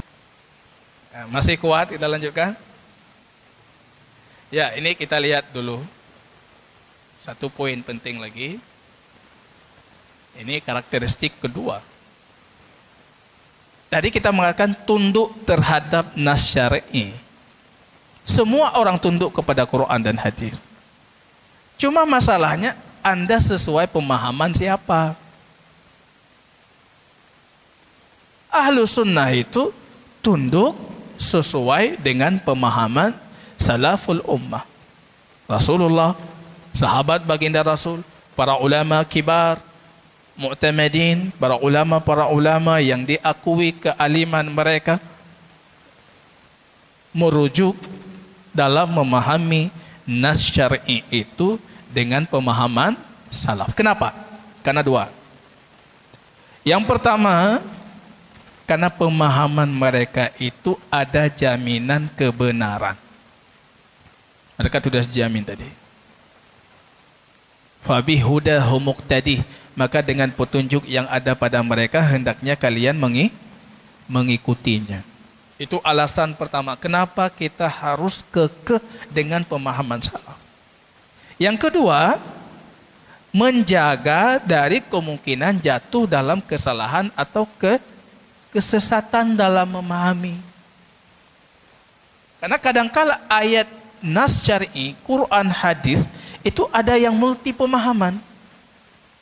Sekarang kita berada di sisi pilihan. Kita mau pilih pemahaman siapa ini?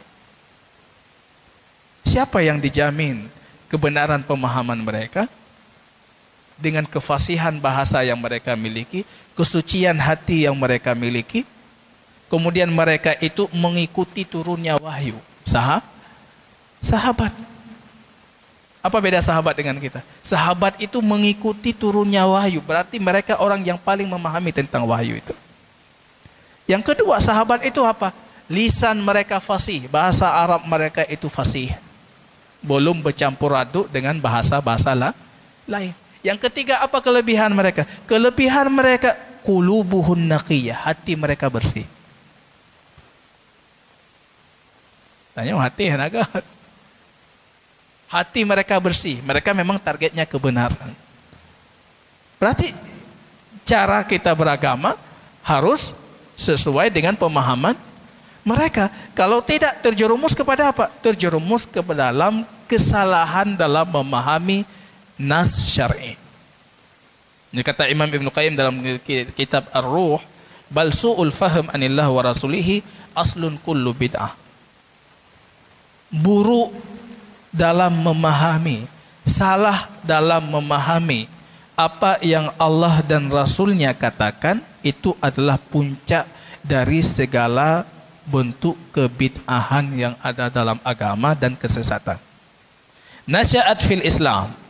Beliau mengatakan bal huwa aslun kullu khata'in fil usul wal furu'. Salah dalam memahami nas syar'i, Quran sunnah, itu penyebab kesalahan baik dalam usul ataupun furu'.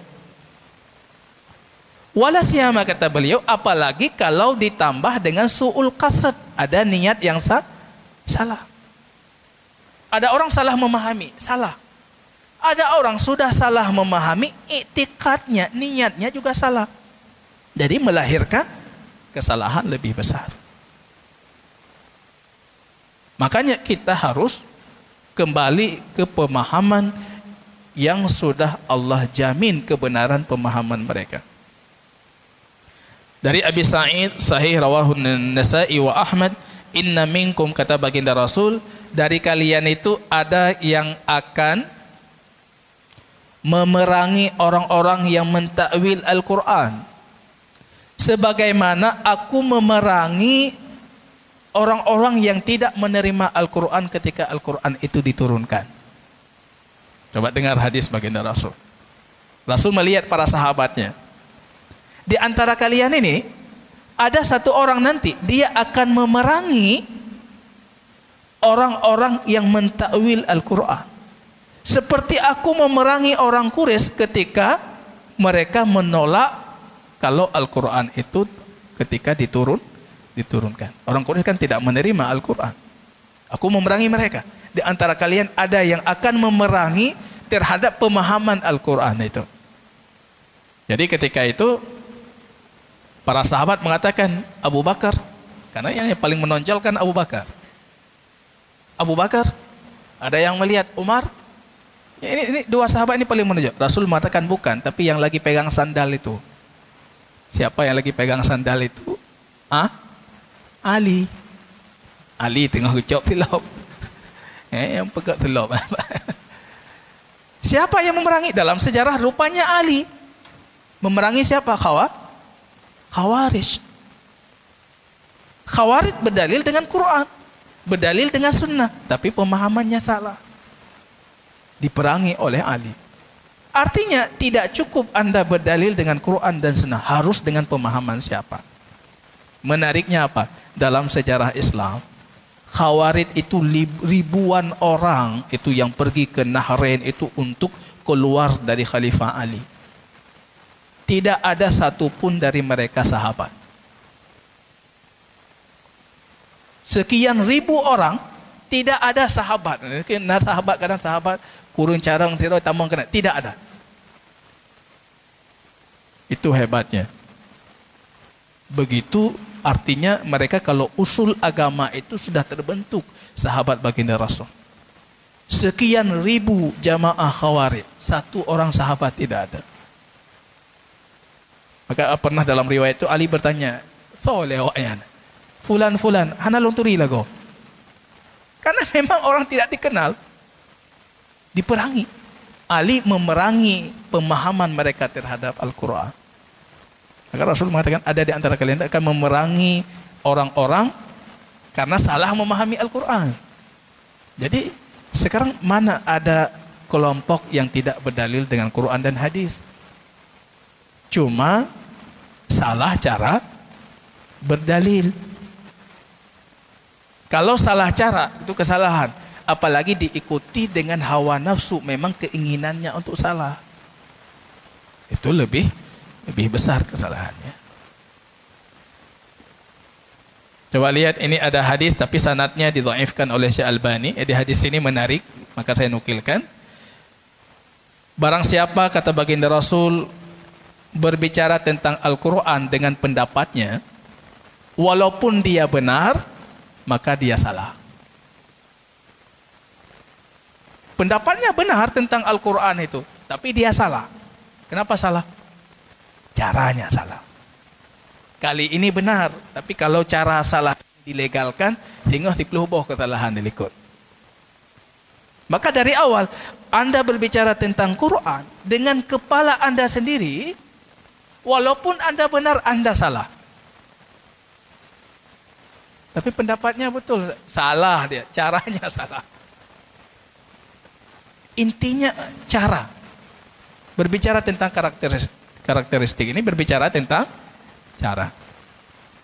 Jadi Ibnu Taimiyah dalam kitab I'tisam itu ada, itu panjang kalau kita bicarakan, karena beliau itu menjelaskan detail dalam kitab I'tisam bagaimana cara ahli batil itu, dari mana terjerumusnya ahli batil dalam kebatilan ketika memahami Al-Quran dan Sunnah. Artinya bukan cuma harus mengambil Quran dan Sunnah. Anda mengambil Quran dan Sunnah, tapi harus dengan pemahaman yang benar.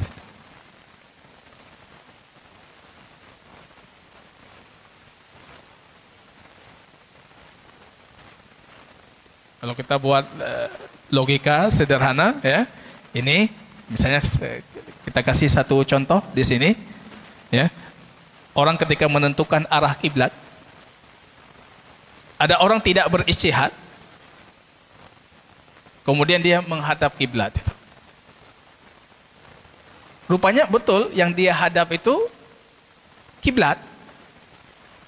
Ini para ulama berselisih di sini. Ada yang mengatakan salatnya tidak sah.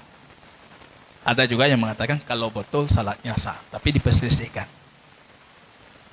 Kalau ada orang yang tidak berijtihad, kemudian rupanya arahnya salah. Dia berijtihad di tengah hutan atau tengah apa, mana kiblat, dia tidak berijtihad, langsung salat saja. Datang orang itu bukan arah kiblat, salatnya batal. Tapi kalau ada orang ketiga, dia mencoba berijtihad di tengah hutan atau di tengah laut, ya, tidak tahu dia arah kiblat, tapi dia coba berfikir-fikir, berijtihad. Oh, ini mungkin ke sana betul. Ini dah yakin dia ke sana betul. Dia salat ke sana.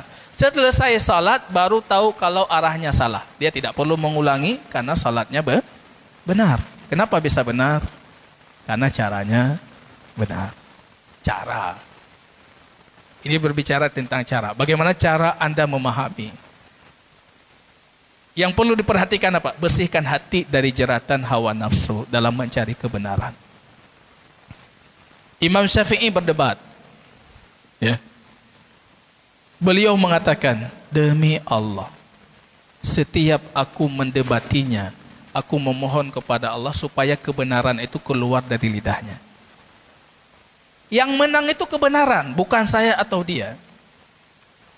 Demi Allah, setiap aku berdebat dengannya, aku mohon kepada Allah supaya kebenaran itu keluar dari mulutnya.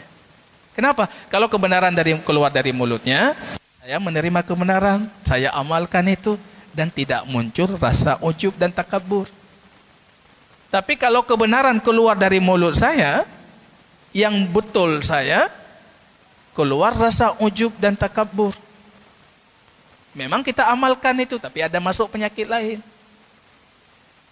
Maka lihat kebenaran itu.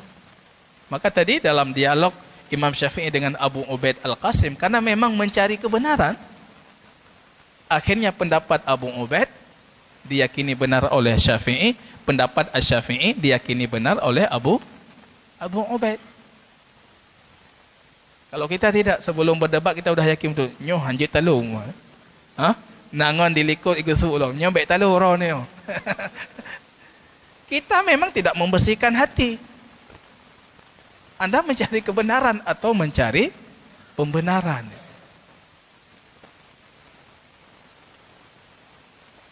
Kewajiban menghormati dalil dan taslim, berserah diri terhadap dalil. Kewajiban kita mengikuti Quran, mengikuti hadis dan berserah diri. Keyakinan kesempurnaan itu milik Allah. Maka ketika meminta petunjuk selalu minta kepada Allah. Minta sama Allah. Karena Allah pemilik hati. Allah pemilik hidayah. Ya muallim Ibrahim, alimni. Wahai yang mengajarkan Ibrahim, ajarkan aku. Ya mufahim Sulaiman. Wahai yang memberi pemahaman untuk Sulaiman, maka berikan pemahaman untukku. Itu doa Syekh Islam Ibn Taimiyah. Beliau mengatakan, setiap aku tertimpa kesulitan dalam memahami masalah, minta sama Allah. Minta sama Allah. Jadi sebelum kita ke sini ada kita minta sama Allah. Atau kita yakin betul dengan guru kita, dengan ustaz kita. Pegawainya kajatah betul itu. Minta sama Allah. Ya Allah, kalau kebenaran ya Allah, berikan aku petunjuk untuk kebenaran itu. Keyakinan kesempurnaan ilmu itu milik Allah. Berhati-hati terhadap bahaya takwil dan menyelewengkan makna dari zahirnya. Hati-hati kita dengan takwil. Bahkan Ibnu Qayyim itu dalam kitabnya mengatakan taghut hadhil ummah, taghut umat ini itu majaz. Takwil itu taghut umat. Gara-gara pintu takwil itu terbuka, banyak dalam masalah akidah umat ini berjatuhan. Kemudian yang kelima, memuliakan salaful ummah.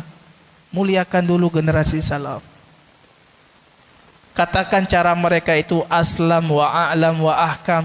Cara mereka itu lebih berilmu, cara mereka lebih selamat, cara mereka lebih bijak. Dulu dikatakan apa? Para ahli kalam itu ketika mencemooh Imam Syafi'i dan para imam-imam yang lain, mereka mengatakan tarikatuna a'lam wa ahkam, tarikatus salafi aslam, wa tarikatuna a'lam wa ahkam. Mereka mengatakan cara salaf itu lebih selamat, tapi cara kami ini lebih berilmu dan lebih berhikmah. Banyak poin, banyak rincian, pokoknya banyak lah, ada bahasa-bahasa modern gitu. Hayu, cara kamu lebih hayu. Tapi yang lebih selamat cara salah, imani saja. Apa penting hayu hanya selamat? Apa penting berilmu tidak selamat? Apa penting bijak tidak selamat? Kita harus menghormati generasi salaf. Hadirkan di hati Anda itu cara salaf itu cara lebih berilmu. Itu cara lebih bijak. Itu cara lebih selamat. Jadi jangan muncul seperti ini.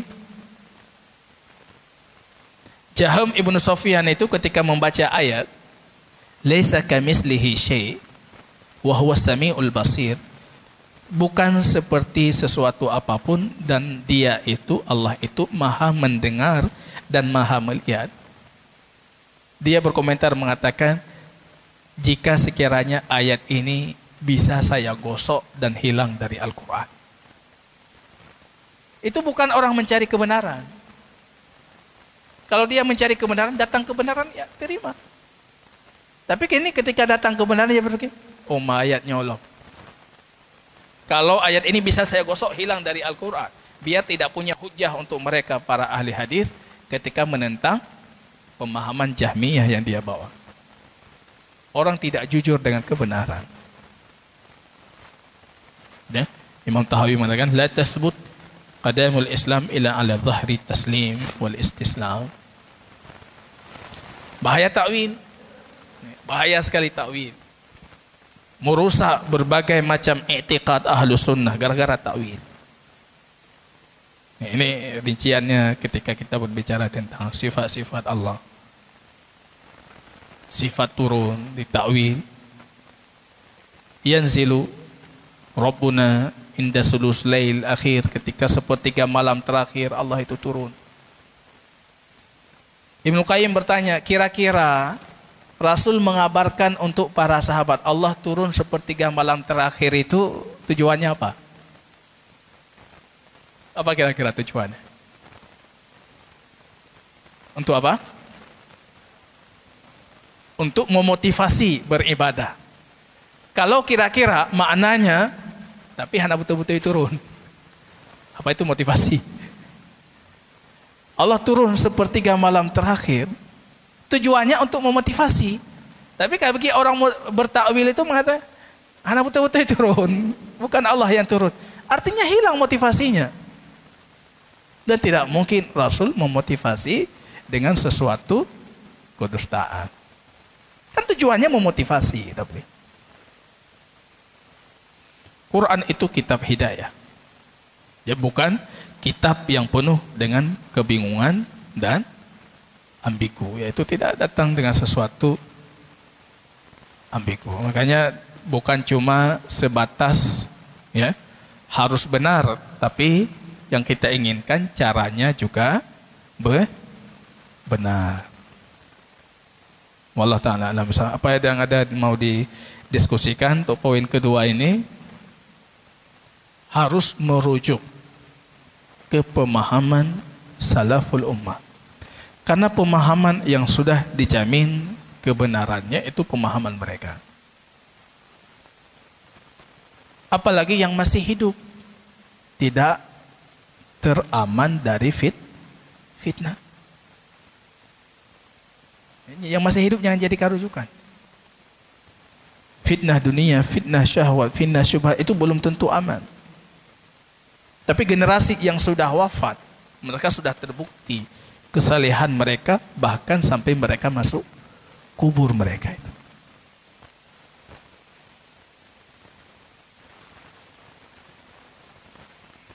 Ya, kita lihat satu poin penting lagi. Ini poin besar juga. Al-ittiba. Komitmen, upaya, usaha dalam akidah, dalam ibadah, dalam suluk untuk mengikuti sebagaimana kondisi baginda Rasul sallallahu alaihi wasallam dan para sahabat terbaiknya. Al-ittiba itu lawannya al-ibtida. Jadi komitmen mengikuti Rasul beserta dengan komitmen untuk meninggalkan semua perkara yang tidak dicontohkan oleh Rasul atau muhdasat, atau bahasa sederhananya perkara bid'ah yang tidak dicontohkan oleh Rasul. Imam Ahmad itu meriwayatkan dalam musnadnya dari sahabat Jalil Abdullah ibnu Mas'ud, Rasul menggaris satu garis. Kemudian Rasul menggaris di sampingnya itu garis-garis yang banyak itu, samping kanan, samping kiri itu digaris. Samping kanan digaris. Rasul mengatakan hadza sabili mustaqim, ini jalanku yang lurus. Tapi jalan di samping ini subul, ini jalan-jalan yang tidak lurus ini. Di setiap pemuka jalannya itu ada syaitan yang mengajak orang-orang mengikuti jalan itu. Dalam rincian riwayah yang lain, rupanya ketika digaris, itu digarisnya lurus satu. Yang lain samping kanan, samping kiri. Yang lurus ini jalanku. Samping kanan ini ada syaitan yang menyuruh dia. Menariknya kalau kita lihat, yang menyeleweng itu berasal dari titik lurus. Tapi tingit bacut. Bacut, jauh dia. Sufi ya. Suluk. Abu Dhar marah kepada Utsman ibn Affan. Abu Dhar marah kepada Muawiyah. Kenapa kaum muslimin hidupnya mewah-mewah? Kita zaman Rasul enggak hidup seperti itu. Mengucilkan dirinya. Itu tindakan. Dan tindakan itu walaupun lahir dari Abu Dhar, tindakan salah. Zuhud bukan pada tempatnya. Nanti berkembang dia. Bacut. Syiah seperti itu juga. Itu di zaman Ali, Syiah itu bukan untuk satu kaum tertentu.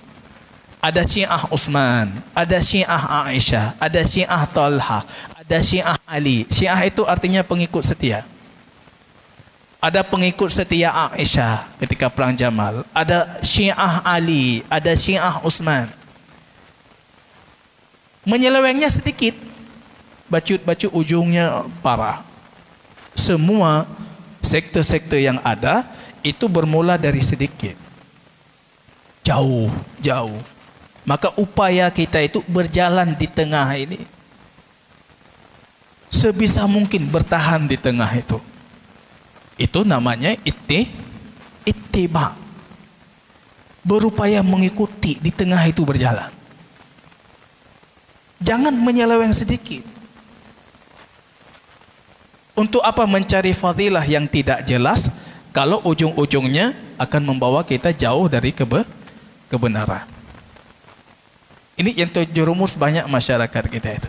Cari fadilah. Cari saja yang sudah jelas fadilahnya.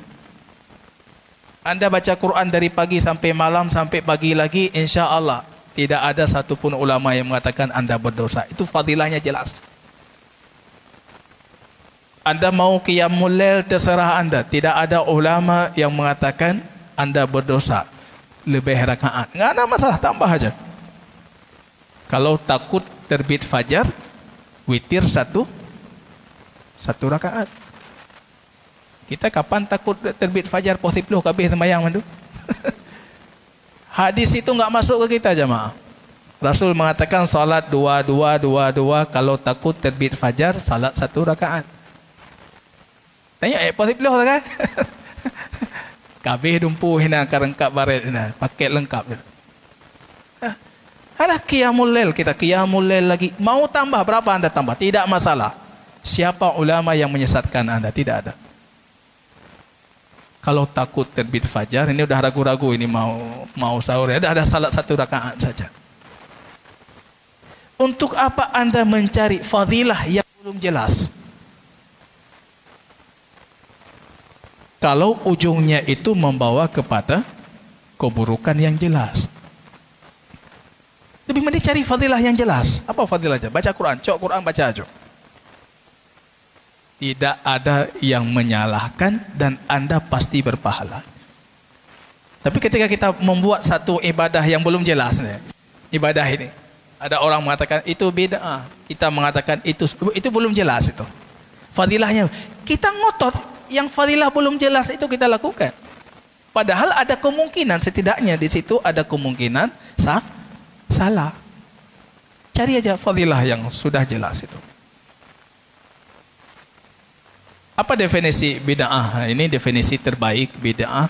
Itu definisi Imam Syatibi dalam kitab Al-I'tisam jilid 1 halaman 51. Beliau mengatakan ibaratun an tariqatin fid dini mukhtara'ah tudahi syari'ah yuqsad bisuluki 'alaiha al-mubalaghah fi ta'abbud lillahi subhanahu wa ta'ala. Bid'ah itu dia dilihat dari 3 komposisi dia.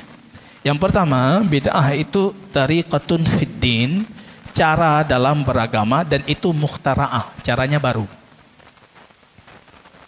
Aktivitas beragama, ritual beragama, tapi itu cara baru. Jadi kalau ritual dunia itu nggak ada hubungan dengan bid'ah. Nah, ritual duniawi, ya silahkan, antum a'lam bi umur duniaku. Cara beragama, tapi cara itu baru. Baru itu dalam konteks Rasul tidak diketahui melakukan, sahabat tidak diketahui melakukan. Dan cara baru itu tudahi syariah, berlawanan dengan cara syariah. Ini menarik, poin ini menarik. Mereka dulu dengan Syekh Abdul Hasan kami tanyakan, bagaimana cara kita memerangi bid'ah di negeri kami? Beliau mengatakan, jangan perangi bid'ah. Syekh, bagaimana jangan kita perangi bid'ah? Ajarkan sunnah, kata beliau. Karena bid'ah itu untuk melawan sunnah. Kalau Anda ajarkan sunnah, bid'ah hilang dengan sendirinya. Sunnah setelah salat fardu, zikir itu yang panjang itu, ajarkan masyarakat kita. Kalau sudah baca zikir itu hanawatele berdoa. Sunnah malam Jumat atau hari Jumat itu dari malamnya baca surah Kahfi.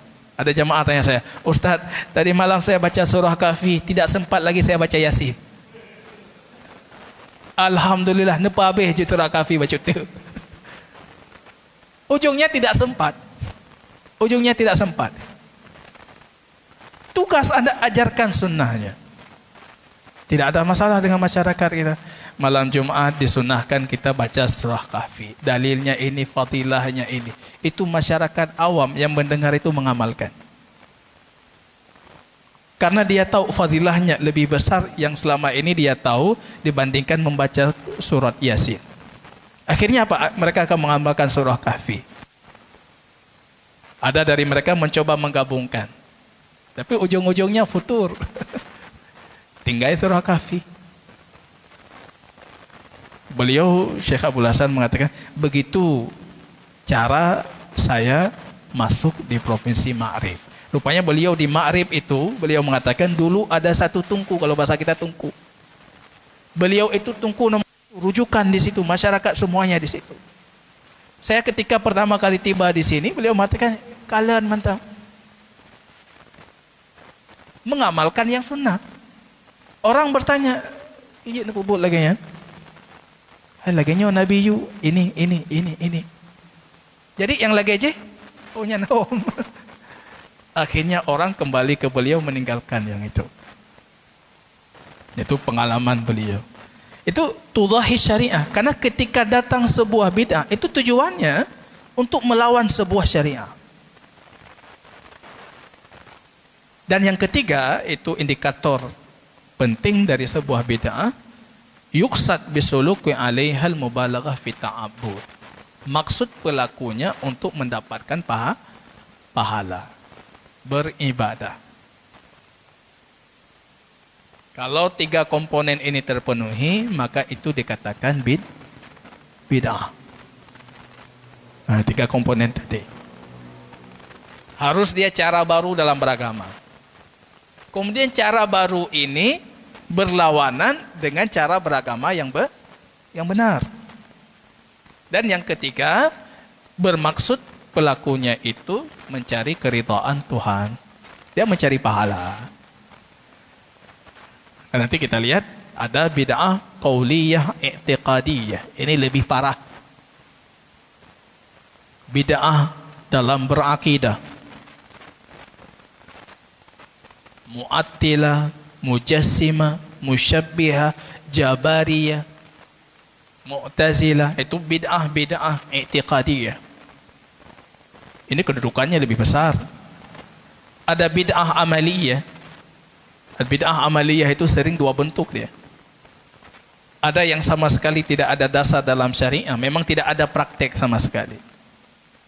Ada yang ada dasar tapi menyelisihi ini 6 komponen ini, sebab ya, sebabnya bukan sebab syar'i, jenisnya bukan jenis syar'i, waktunya bukan waktu yang syar'i, caranya bukan cara yang syar'i, tempatnya bukan tempat yang syar'i, jumlahnya bukan jumlah yang syar'i.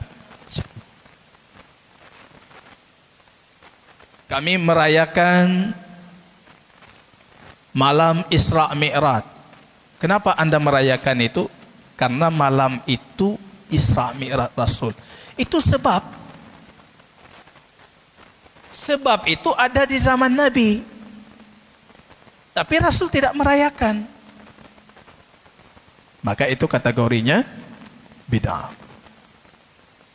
Jenis. Kami pergi ke Simulu. Duduk dengan ketua MPU di sana. Dan ketua MPU bertanya, Ustaz, boleh tidak kita berkurban dengan kerbau? Saya bawa Syekh dari Aljazair. Syekh mengatakan tidak boleh, tidak sah. Susah ketua MPU. Kita di Simulu, masyarakat tidak mau daging lembu. Karena lembu itu makan kotoran di sana. Pajuh baje, pajuhnya, pajuh je. Jadi ketua MPU cari cara supaya sah. Kami sebelum pulang tetap mengatakan, datang ke saya, Ustaz Kiban, ana sah. Nyampir le fatwa lain, orang lain. Nya di sini hana sah. Jadi kami harus dari darat kami bawa lembu macam-macam biaya. Walaupun seperti itu, kalau tidak kambing sajalah. Kerbau itu jenisnya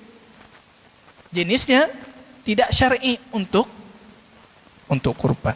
Waktu ada ibadah yang punya waktu-waktu khusus, Anda jangan buat waktu tambahan. Karena itu tidak syar'i. Cara pun harus sama dengan cara Nabi. Jangan buat cara lain. Tempat untuk ibadah yang dikhususkan tempat, kita juga harus mengkhususkan tempat sebagaimana syariah. Jumlah yang 2 rakaat, 3 rakaat. Yang boleh 2, boleh sekian, silahkan. Salat sunnah, duha, ada pendapat misalnya Ibnu Umar, salat ba'diyah, salat zuhur, boleh 4 sekaligus. Setelah salat Jumat, ya tidak masalah. Kalau boleh ini, dua-duanya boleh. Tapi yang tidak boleh, jumlahnya harus sesuai syariah. Beda jumlah, beda. Ini jamaah kaum muslimin, rahimani wa rahimakumullah. Ittiba. Dalam akidah kita yang maksum, itu cuma Rasulullah. Yang lain tidak ada yang maksum. Ini penyakit, ini baru muncul sekarang. Ini semua dimaksum-maksumkan. Fulan maksum, fulan maksum, fulan maksum. Itu maksum itu cuma Rasulullah. Itu bahaya sekali untuk akidah kita, untuk ibadah kita. Ketika orang ada yang diyakini dia itu tidak mungkin salah. Itu merusak syariah. Al-maksum hanya baginda Rasul sallallahu alaihi wasallam. Ini kata Syekh Islam Ibn Taimiyah dalam Majmu' Fatawa itu. Penyampai risalah Allah itu Rasul Allah, baik perintah ataupun larangannya, maka tidak ada yang harus ditaati secara mutlak selain dirinya baginda Rasul.